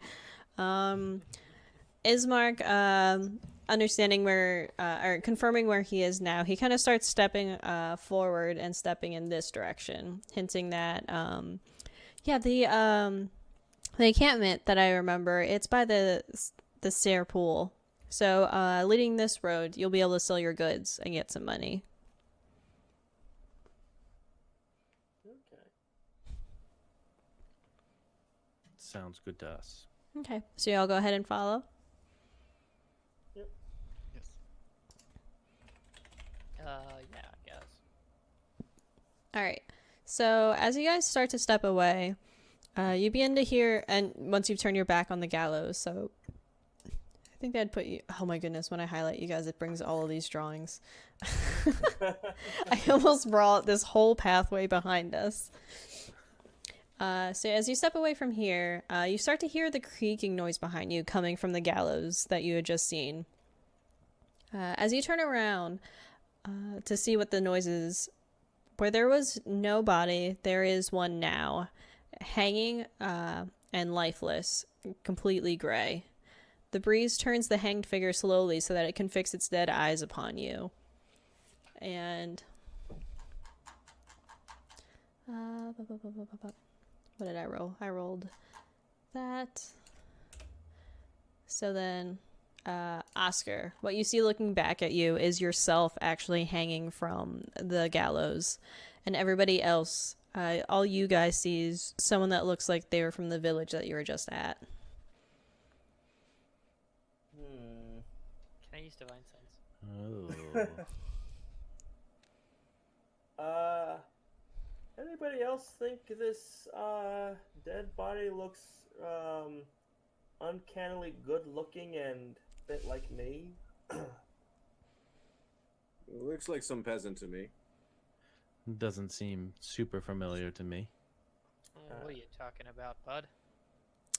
Romero, you kind of just smell a hollow smell from the graves coming by. So it seems like it's hollowed ground. Mm-hmm. I'm sure this is some kind of illusionary magic. Hey, Chief, is it good to maybe try to bury this body, or should we just book it out of here? Is Chief Ismark? Yeah. Ismark looks and he says, I mean, if it is truly a villager from Barovia, it would only be best if we can give him a final resting place. Alright, Do we really want to do that right now? We've gotten pretty good at digging graves. I mean, look, all I'm saying is we're gonna piss off whoever put it up there. Piss off a guy, not do it and piss off a ghost. I think I'd rather side with the ghost. Guys can be taken I'm care of. just saying, the ghost then would go kill. after them, not after Another us. ghost.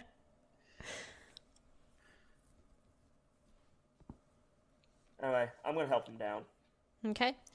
I mean, there's something really weird about a body that wasn't there a second ago, and is there now that we turned our backs. And I've touched enough face shit to know not to touch shit that changes. yeah, I would tend to agree with Fench on this. Well, we can maybe cut it down from a distance. Would you like Go me to ahead. try and Be shoot my the rope? guest. Are you good at shooting the rope and not hitting the body? That might actually be worse if we shoot a body. Is Probably nobody better else? than you. Is Well, nobody I'm else not saying suspicious? my own merit. I just want to make sure you're confident in your abilities. You know what? You're right. Do you- I would let you you like- down too much. Would you like to I just mage got hand and this. shake it? We'll see if that works. No, I'll give you some bardic inspiration. Take some bardic inspiration. While David. they argue, Romero Shoot goes this up and thing cuts down. the body down. Okay, Yeah. so Romero, as you approach the body, it smells like a rotten hanging body. It smells as you'd expect. You reach up to touch it, though, to kind of like leverage it so it doesn't sway around in the wind as you cut the rope. However, as you go to touch it, it rapidly melts away into nothing. This is why we don't touch face shit. You are probably cursed now. I doubt I'm cursed. I mean, I'd know if I was cursed, right?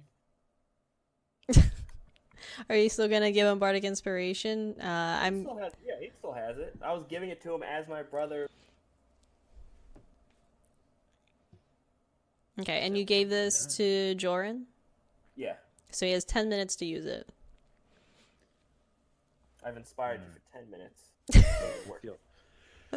Feeling very inspired. All right. Yes. So, any other reactions to the disappearing body? Are you I guys? mean, I don't feel different or Shock anything. and You awe. don't feel different. Alright, well then I'm just gonna leave. Well, Spooky Forest, you're creeping us out, so we're leaving. This is not how you make friends.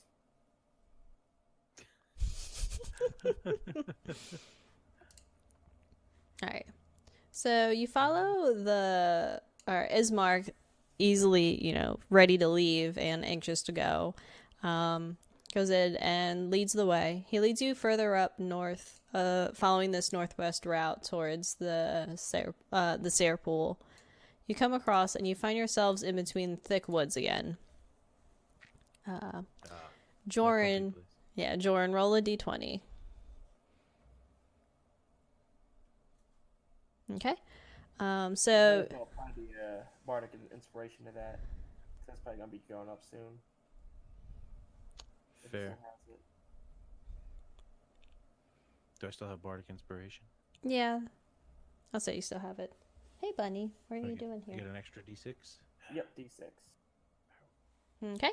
So you look around you, and you also get that same inkling feeling. You hear like rushing through the bushes, and you kind of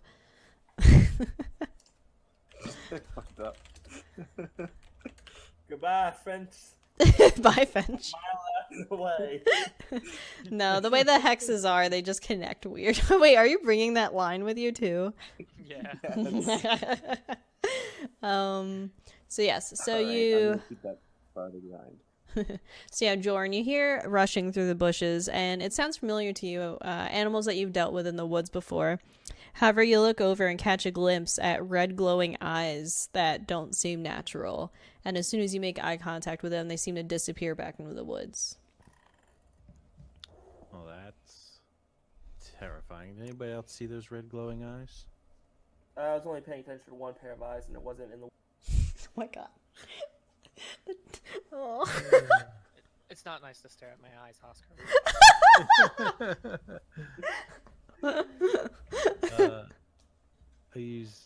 I would like to cast my primeval awareness. If it would go to chat. There it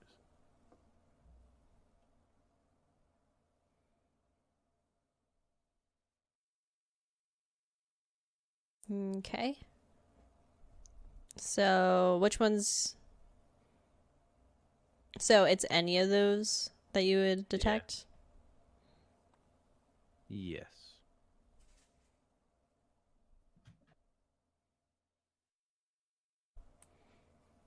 I'm making sure I read it correctly. You don't detect any of those that are listed. The creature that ran through seems to be something natural. It shouldn't be too scary then. I think we'll be alright to continue, guys.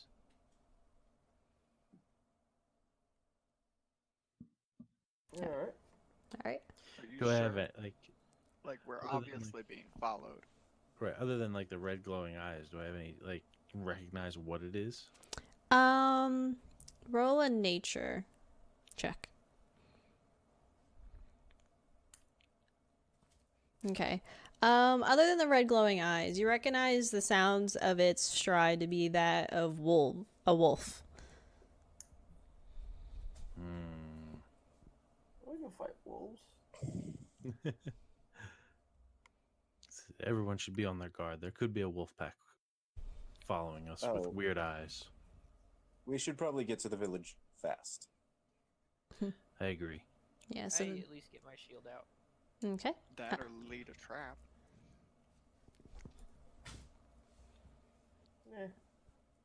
I'll draw out my rapier and put an arm to guard the girl.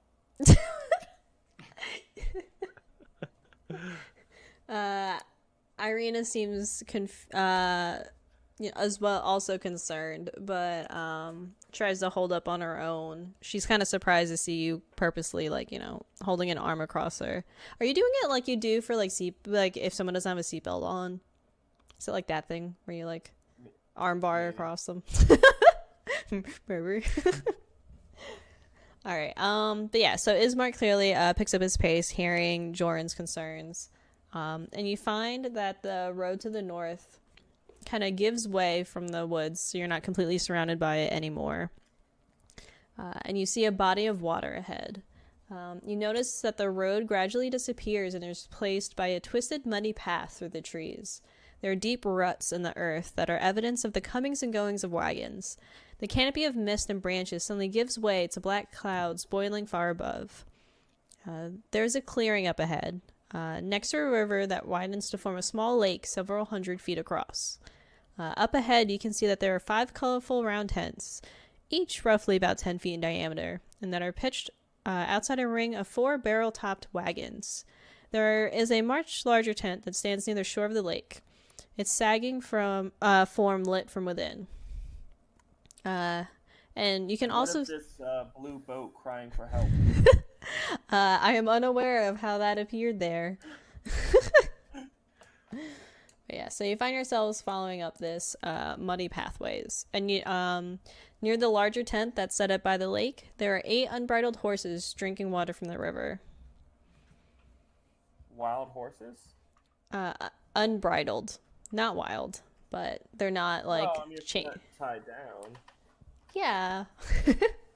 At the moment, to the wagons that are clearly here that need to be pulled by horses. Branded? Not from what you can tell from the distance you are. This is one of those legal gray areas I was talking about. Oh my goodness. Yes. So you find yourselves approaching the encampment. And Ismark... Oh, you guys are too small. Ismark is excited to see it's where he expected it to be. I'm just going to make your figures actually match the size of the map. I have some crazy sight lines going here. Yeah, we got that whole decorative lighting, which very intense right now. Oh, between all the wagons and the huts and things, yeah. And the tents. Huh, interesting. But yes, so up ahead you spot a dozen. Alright, you hear the mournful. Giant horses. Horses are. They are huge. I don't know why. Because they're draft horses. You scared me about the horses. I'm on the bottom of this map and you go giant horses. I'm like, I just see bandits. What? Oh, they're bandits? Or well, they're labeled like their CR sheets are bandits, but they're the Vistani that travel.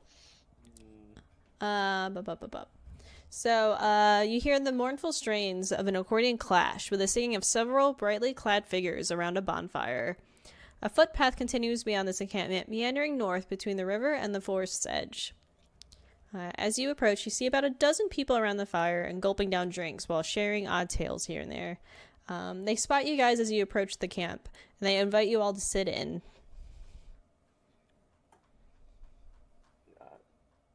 Hello! They're all kind of simultaneously shouting and roaring and having a good time, trying to like invite you to sit with them. I go to sit. Why not? I looked at his mark to see if he thinks it's safe to go. Can't control my token. You can't control it? Oh, now I'm dumb. I can't see. I don't have it selected. I see nothing. I think I'm gonna turn off dynamic lighting because it's the middle of the day. You can't see anything, Fench? I can see now. Okay. I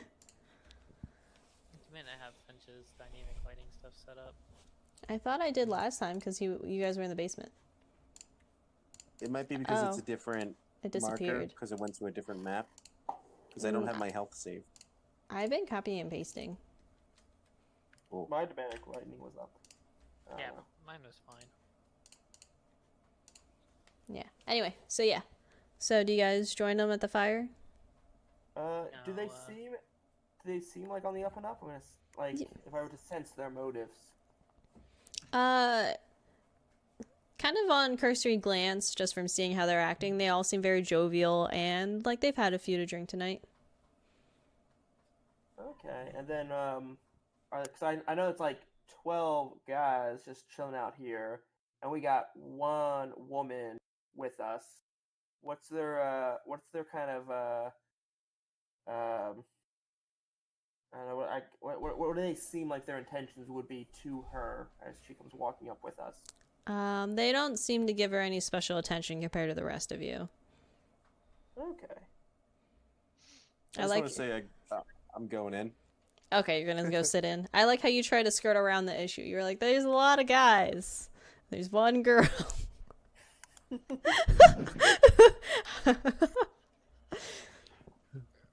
Mike reveals what goes on in his own head. So you're just standing behind that wagon, but kind of near, but off to a distance. Yeah, like near enough he can watch stuff, but also far enough away that he can be shy and awkward. Okay. Oscar? What?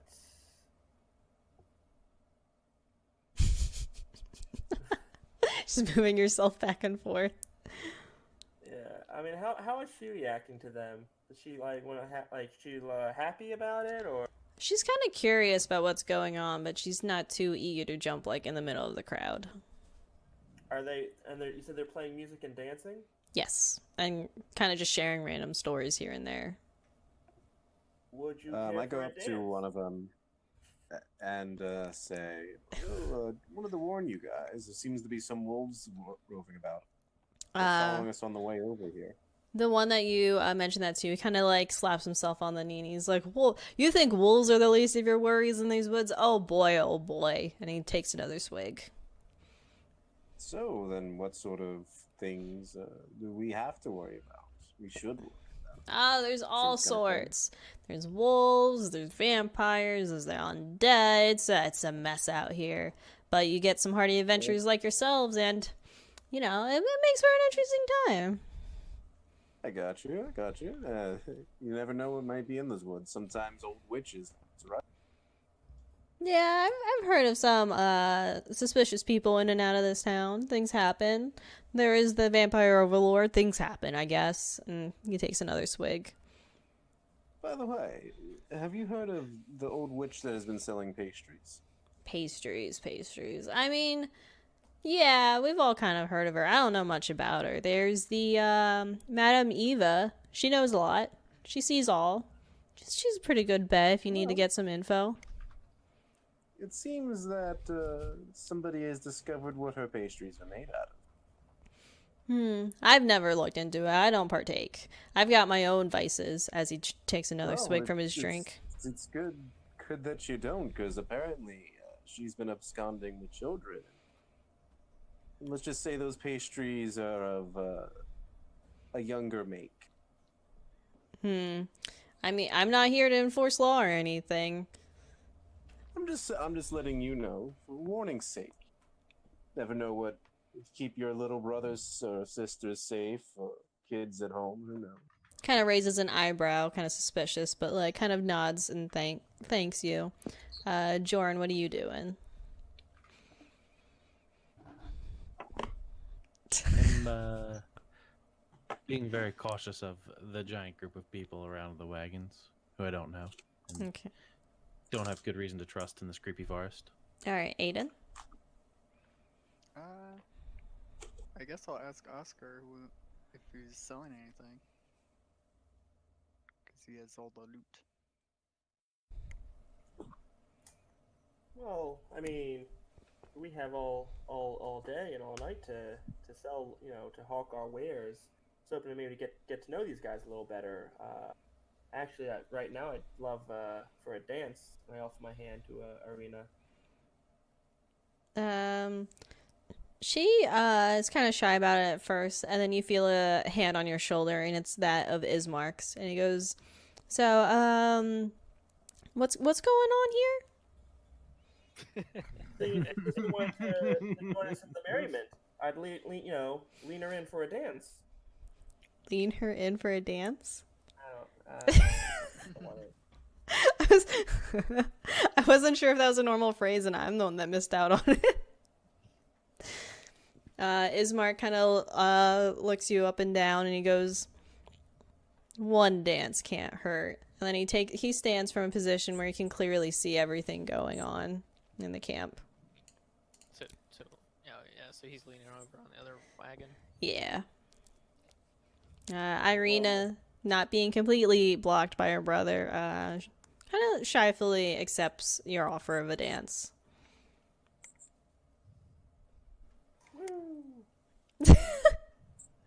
Are you just dancing behind a wagon? Where do you... No, I bring her out. Lead your token, and then I'll bring her. Alright, well, where are the guys kind of dancing? All around the fire. Some are All dancing, around some the are fire. talking. I mean, I guess there's not really a spot. Well, if we're dancing with somebody, does that take up one square? Just squares next to each other. So, like, these two are open over here. I guess we're going right there. Well, I mean, like, there's a couple Okay. other spots around. Yeah. All right. So you two are dancing. And I rolled for my performance. Yes, and you. I bring that up because it's good. If it was bad, I probably would have not said anything. What kind of dance do you do? What is Oscar's trained dance style? Did you ever watch was it A Knight's Tale? I remember parts of it, but not much of it. You don't remember the dance scene? No. Is it like a waltz? Kind of. Or is It's it a waltz that leads into disco, apparently. You're gonna disco to accordions? I shouldn't question. Again, we were watching Knight's Tale. It's a great scene. So Oscar leading Irina out onto the mud near the bonfire, begins doing a traditional waltz, and as the music picks up in speed, he breaks off from the traditional dance to do more of a what's your signature dance move?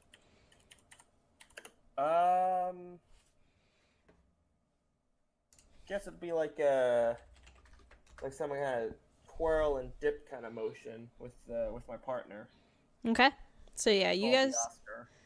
the Oscar. With Oscar dancing, I'll join the merriment and begin to play my lute.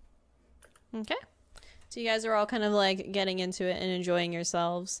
You start to hear. How good does he play the lute? Oh yeah, also performance check from you, Jorin. Be excited for this. It is almost the best outcome. That's what I was hoping for. So Jorin, standing kind of near Oscar, seeing how much fun he's having in all the entertainment, you bring out your lute and you're so excited that you forgot that you never tuned it after you had last played it.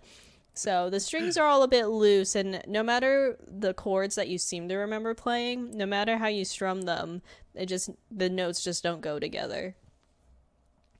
One of the Vistani near you, he stops playing his accordion and goes, I think it's time for a tale.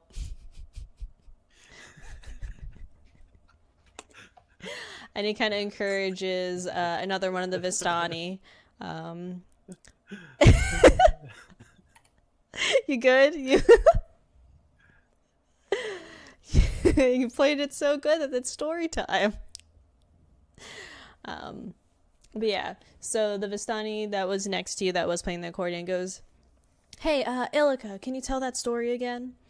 He's kind of half drunk, but he's like, I'll tell that story anytime. And goes off into a tale that all of you can hear. He goes, there was a mighty wizard that came to this land about over a year ago. I remember him like it was yesterday. He stood exactly where all of you are standing now. He was a very charismatic man. Yes, he was. He thought he could rally the people of Barovia and fight against the devil Strahd.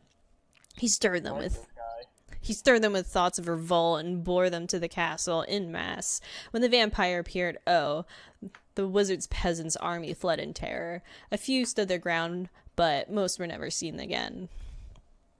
The wizard and the vampire, they cast spells at each other. Their battle flew from the courtyards of Ravenloft to a precipice overlooking the falls. I saw that battle with my own eyes. There was thunder that shot down the mountainside, and great rocks tumbled down upon the wizard. Yet, using his magic, he managed to survive. Lightning from the heavens struck the wizard, and again he stood his ground. But when the devil Strahd fell upon him, the wizard's magic couldn't seem to save him. I saw him thrown 1,000 feet to his death.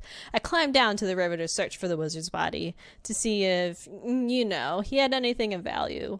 But that River Iblis, had already spirited him away.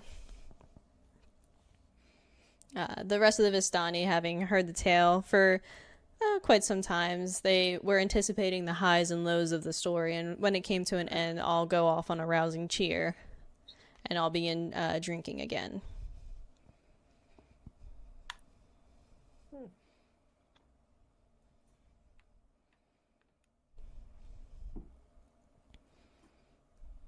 Well, we can learn from that lesson.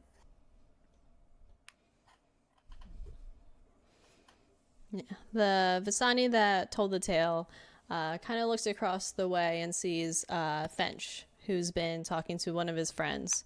He kind of walks What about over. Aiden? He hasn't got to do anything. Aiden told Oscar to not party and sell things and got ditched. Yep. Oh. But yeah, so this guy who just told the tale comes over and speaks to Fench. He goes, "So, you look like a big guy. You're an adventurer yourself, I'm sure. Yes, yes, I am. Have you guys had a Wait. chance?" I'm Illica. I'm here, tall tales, things like that, but I saw that with my own eyes. But I gotta say, if you guys are adventurers out here, you guys should go see Madame Eva. She's got a lot of good information. Could help you out in the long run. You know, keep you alive. Definitely will keep that in mind. Who is this person? She knows and sees all. It's better experienced than explained. Okay. Well, definitely keep that in mind. Where is she then? She's the big tent by the lake. The biggest tent out here. I'll probably trying to let my comrades know about that. Okay. He kind of nods off to you and heads back to where he was at the fire to go off drinking again and spinning off some small tales that are less exciting than the one you just heard.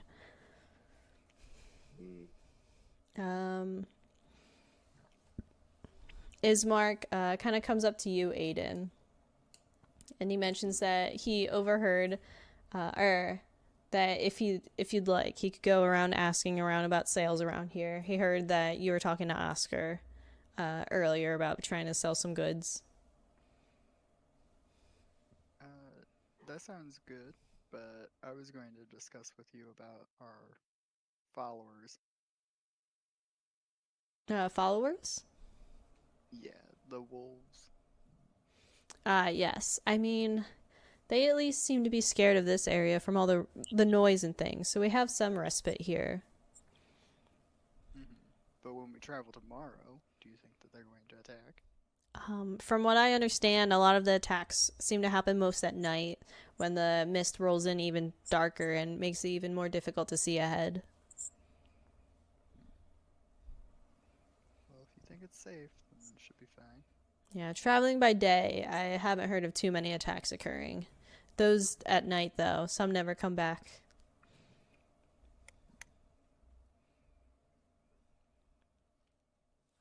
So he kind of goes off and heads off to some various wagons and looks like he's going to talk to some people. What are you doing now, Romero? Playing with Bungie. And I guess enjoying watching the dance. Yeah. I think you might also know the dance if you want to take Bundy out and accompany me and my date for the dance. No. No, Romero's too shy and awkward to do that.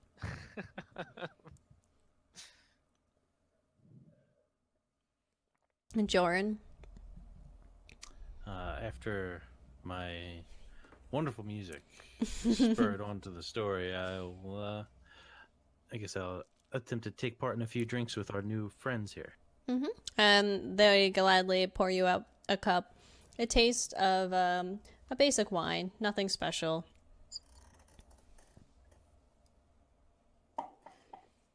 And then Oscar, any special dance moves you're adding in there? Well, I mean, how does she feel about the dip? She's kind of just acting as the partner in the dance, letting you lead. Okay. Are we growing closer as friends?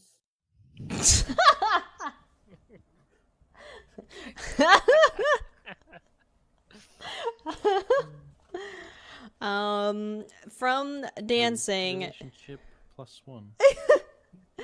it's she doesn't seem to have warmed up to you too much more. All right. Then yeah, as the song fades into the next song, I look over at my brother, and I see if he'd like to. I offer for him to join in with us. So it goes a line dance? it goes less of a nice romantic couples dance to friends at prom, kind of just dancing in a circle-ish area.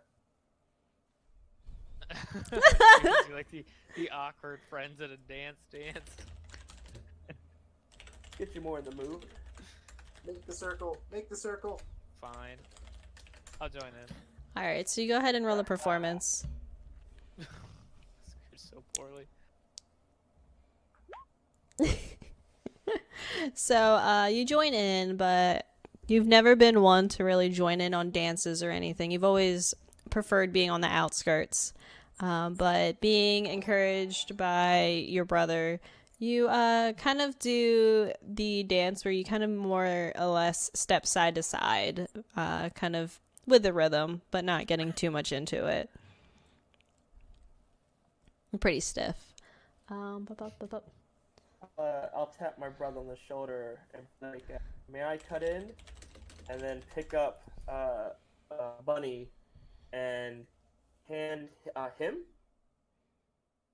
Is it a guy bunny or is it? Yeah, it's a girl boy rabbit? bunny. I'll hand the rabbit over to Arena and start dancing with my brother. I'll dip him as well. Button for this. You have a button for this. So Romero, does Oscar ever hang out with Bungie? He does. Okay, so Bungie wouldn't be upset with Oscar. No. Okay, so Irina looks at Bungie and sees how cute he is and gets excited. But as she reaches up to pet him, he kind of makes a little grunting noise to show how angry he is and punches in the air towards her, and she draws her hands back. I just picked him up and dumped him on her lap. I thought you guys were standing up dancing. What lap can you dump him on? Well, I mean, not laugh, but like, I just picked up the bunny off my brother and handed it, like, just, here you go. Take this. So she's holding a very angry bunny right now. So she, scared of him jumping out or hurting himself, she kind of like immediately crouches down and just like lets him jump out of her arms. To which he just runs back to be behind Romero. So now seeing that Oscar and Romero are dancing together, Irina kind of like scoots off towards the edge of the crowd. That doesn't sound safe at all. You're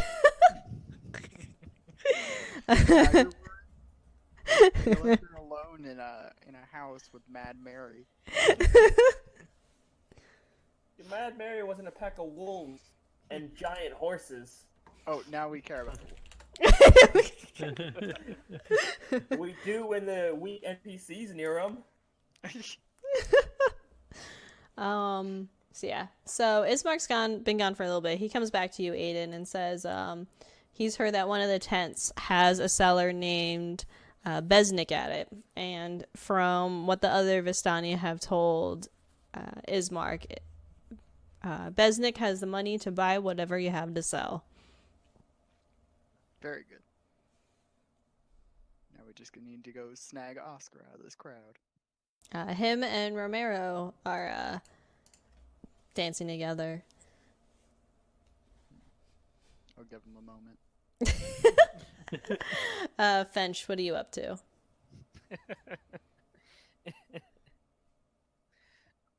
Hey, Oscar, shouldn't we get Aiden in on this? He used to like dancing when we were kids. Yeah, how about this? Split off. You grab Aiden, I'll grab Jordan. All right. So we'll simultaneously like spin, start, and just pick up our next players and start dancing again. Jorin and Aiden make performance checks, unless you guys want to resist. How much wine have I had? It's up to you if you join the dance or if you're like, I'm good. I think it'll be with Romero and Aiden. I think test strength grapple. How much wine have I had the opportunity to drink by this point? You've probably had about half of a goblet. Oh, so not that much? Yeah. Or you gotta remember you're 4 feet tall, so a half a goblet is quite a bit. Fair. I don't know. I've known this one girl in the Navy, and like, She can drink and feels nothing. She's like 5 foot something. That's still Roll for another foot. drunkenness.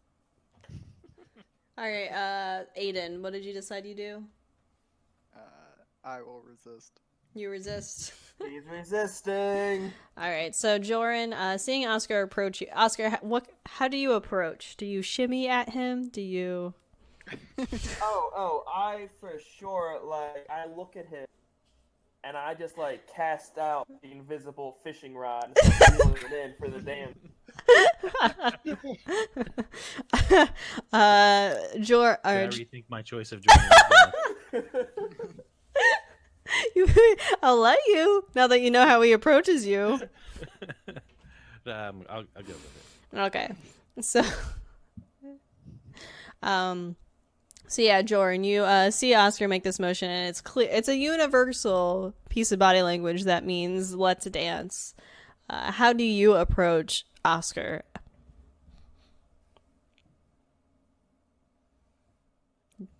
Do you pretend you're wrapped up and like hop towards him? Do you? If he's cast the fishing line, take the old pretend there's a hook in my mouth and be pulled in.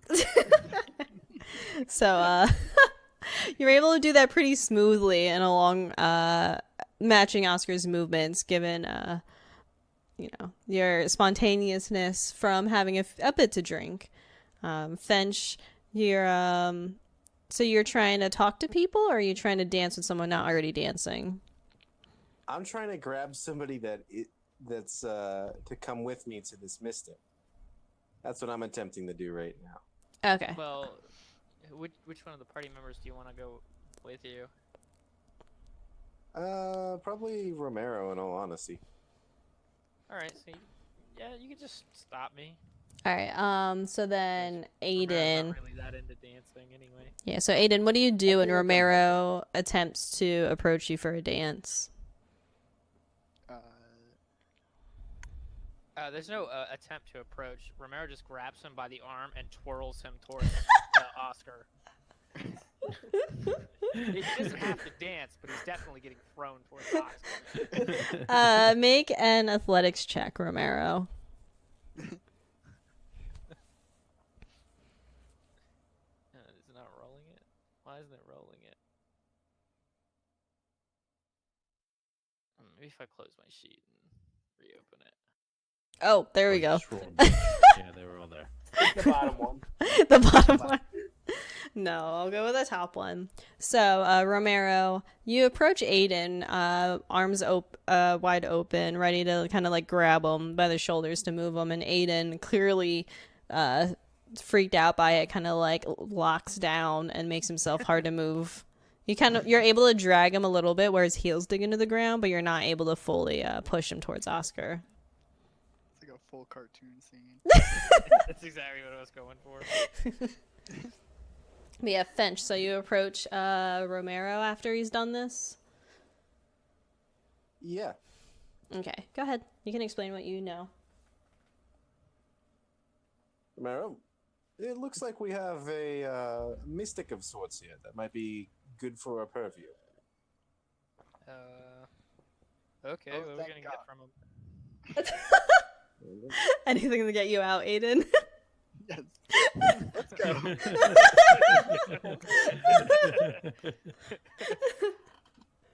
Well, apparently, might give us some interesting information. At bare minimum, these people seem to revere them a lot. Might be worth taking a look at.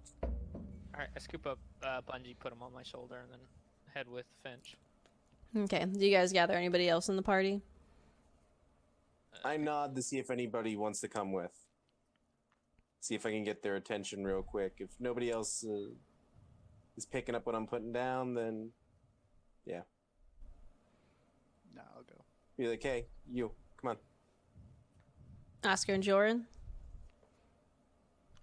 Do we notice him nodding to us? Yeah, you would notice because he's trying to make himself really obvious. Oscar, I guess we should go with them. Yeah, will Irene and her brother be coming with us? Yeah, they'll be going to the Mystic as well. All right, then yeah, I guess we'll all make it a party. A different party. So yeah, I moved those two up to where the tent is. Yeah. Just launch yourself up there. Whoop. Oh,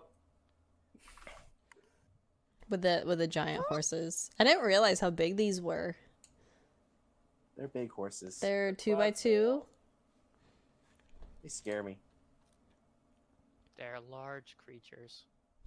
So, approaching the large tent, you see magic flames cast a reddish glow over the interior of this tent. Looking in, it reveals a low table covered in black velvet cloth. Glints of light seem to flash from a crystal ball on the table as a hunched figure peers into its depths. As the crone speaks, her voice cackles like dry weeds. "At last, you've arrived!" Cackling laughter bursts like mad lightning from her withered lips. "It is nice to see you, Oscar, rester of children's spirits. Romero, fallen angel, scaring the friendly and foe. Aiden, so excited by magic that a little yellow book is much too tempting for him. Jorin, revealer of rats in the walls. Oh, and of course, Fench, observer of Morgantha's dealings, the poor Barovians." Iron was the coolest. Why do you have to bring back such bad memories of rats? I just know so much about you. I'm just glad that you're finally here. Come. I have so much to share in a reading. Would you like a reading to be done? How could we say no to that? Okay. I think there's a sheet for... Yes. Oh, it's so far away. Hold on. Let me drag this over. Kind of just lean over to Aiden and I'm like, "Hey, so how did she know our names? This is weird, right?" Clearly, she's quite well. Oh. This is like a one-on-one thing.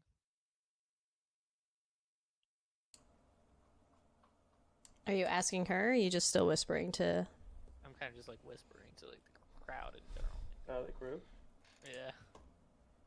Yeah, like a sometimes group mystic people use their scrying magics and such.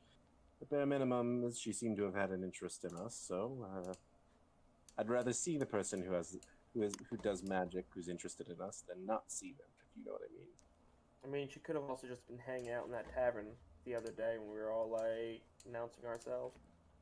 You looking for a date or disguised as something one with of the this three old women. lady? Jeez, Fench. What? Well, you said you'd rather see the person who does magic than not. Yes. Seems pretty simple. Okay. Excited that you guys are willing to have a reading done by her. She produces out a worn deck of cards and